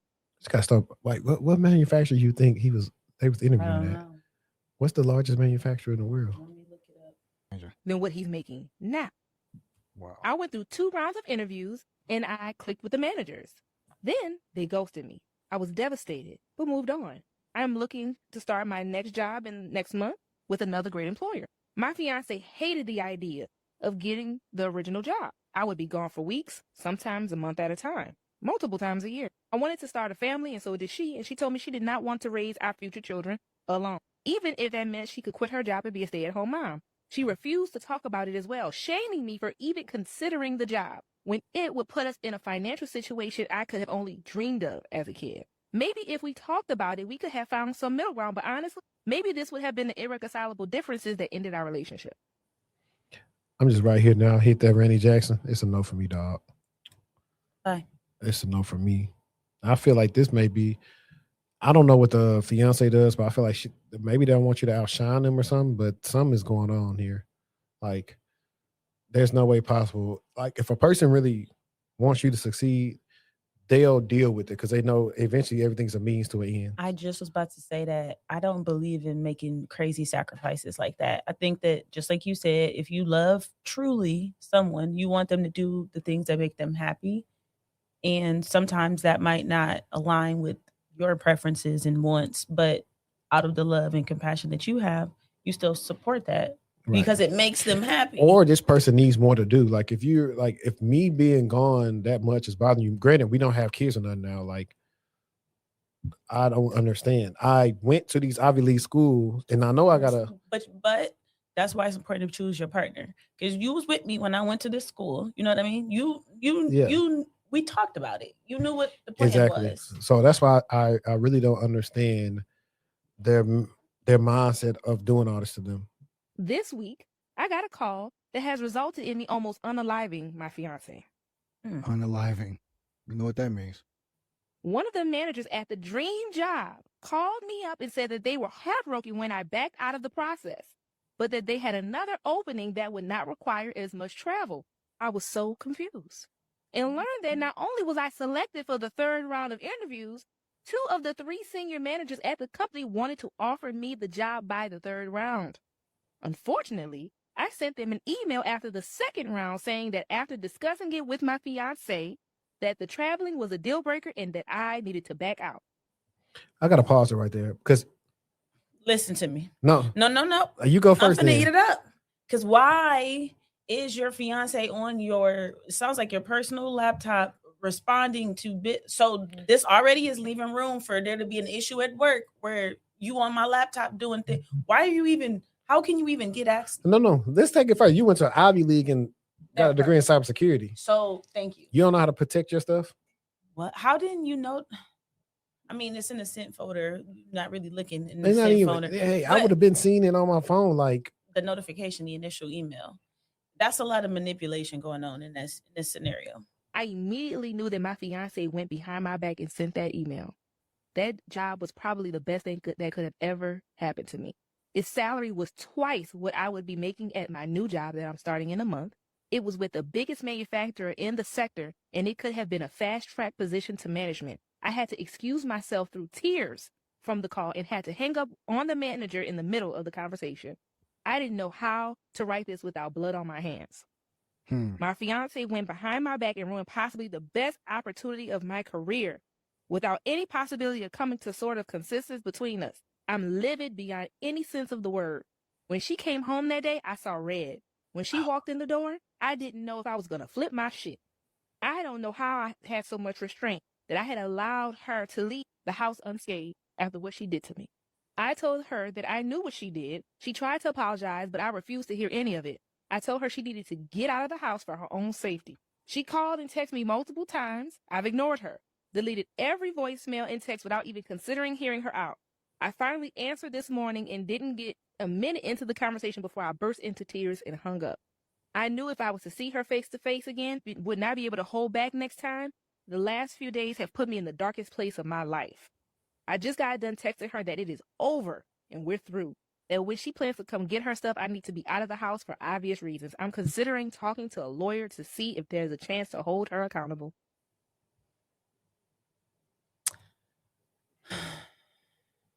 I ain't mad at him for breaking up with her. What's that little show? And luckily, they were not married. And luckily, he was able to get, I'm assuming it's a he or she, they were able to get out the situation before that became an issue in the marriage. That is so unforgivable. You remind me of imagine working. Do you know how hard it is to get a job today? Paying twice, you already making $300,000 more. Do you know how hard it is to get a job today? Well, what's on that is Cameron and Drake say, "Give me my ring back." Can't keep that shit. Give me the ring back. Give me my necklace back.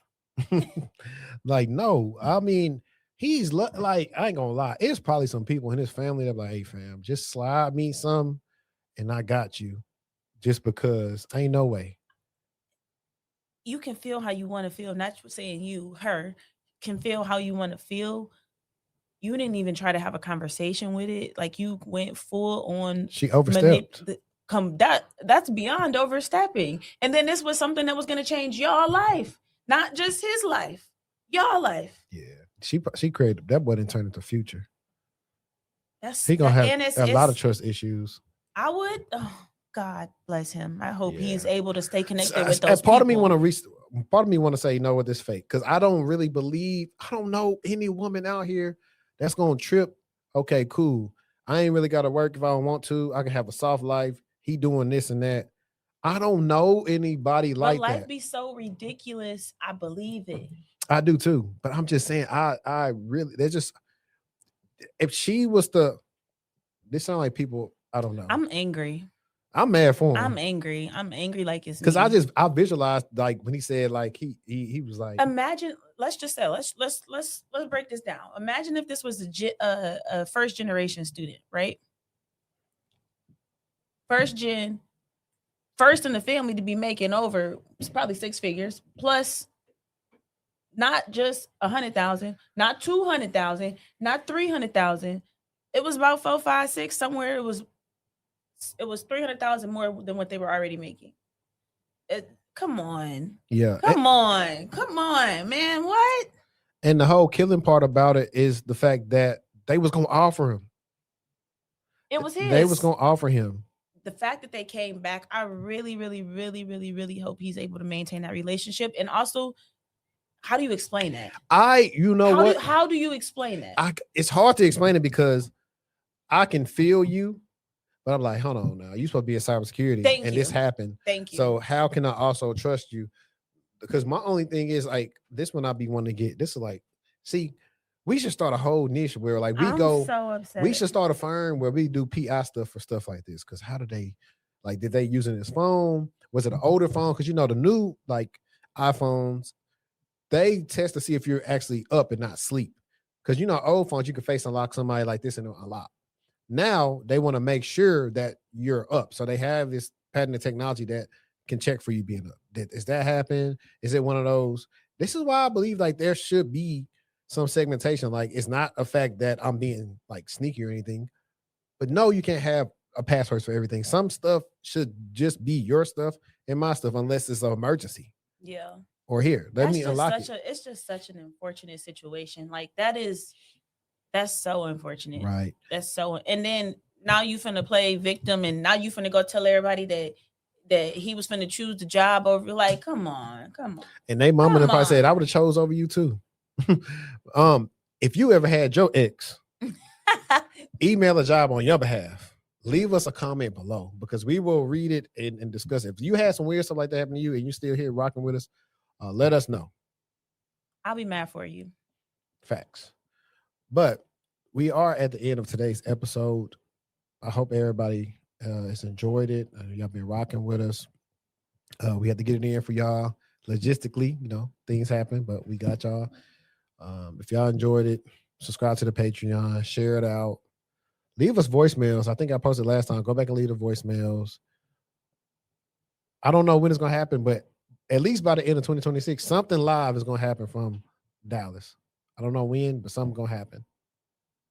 Pull up on us. We might have Cardi in the building. Oh man. But I appreciate y'all, man. And in the words of Cardi B to Stephon Diggs, good luck.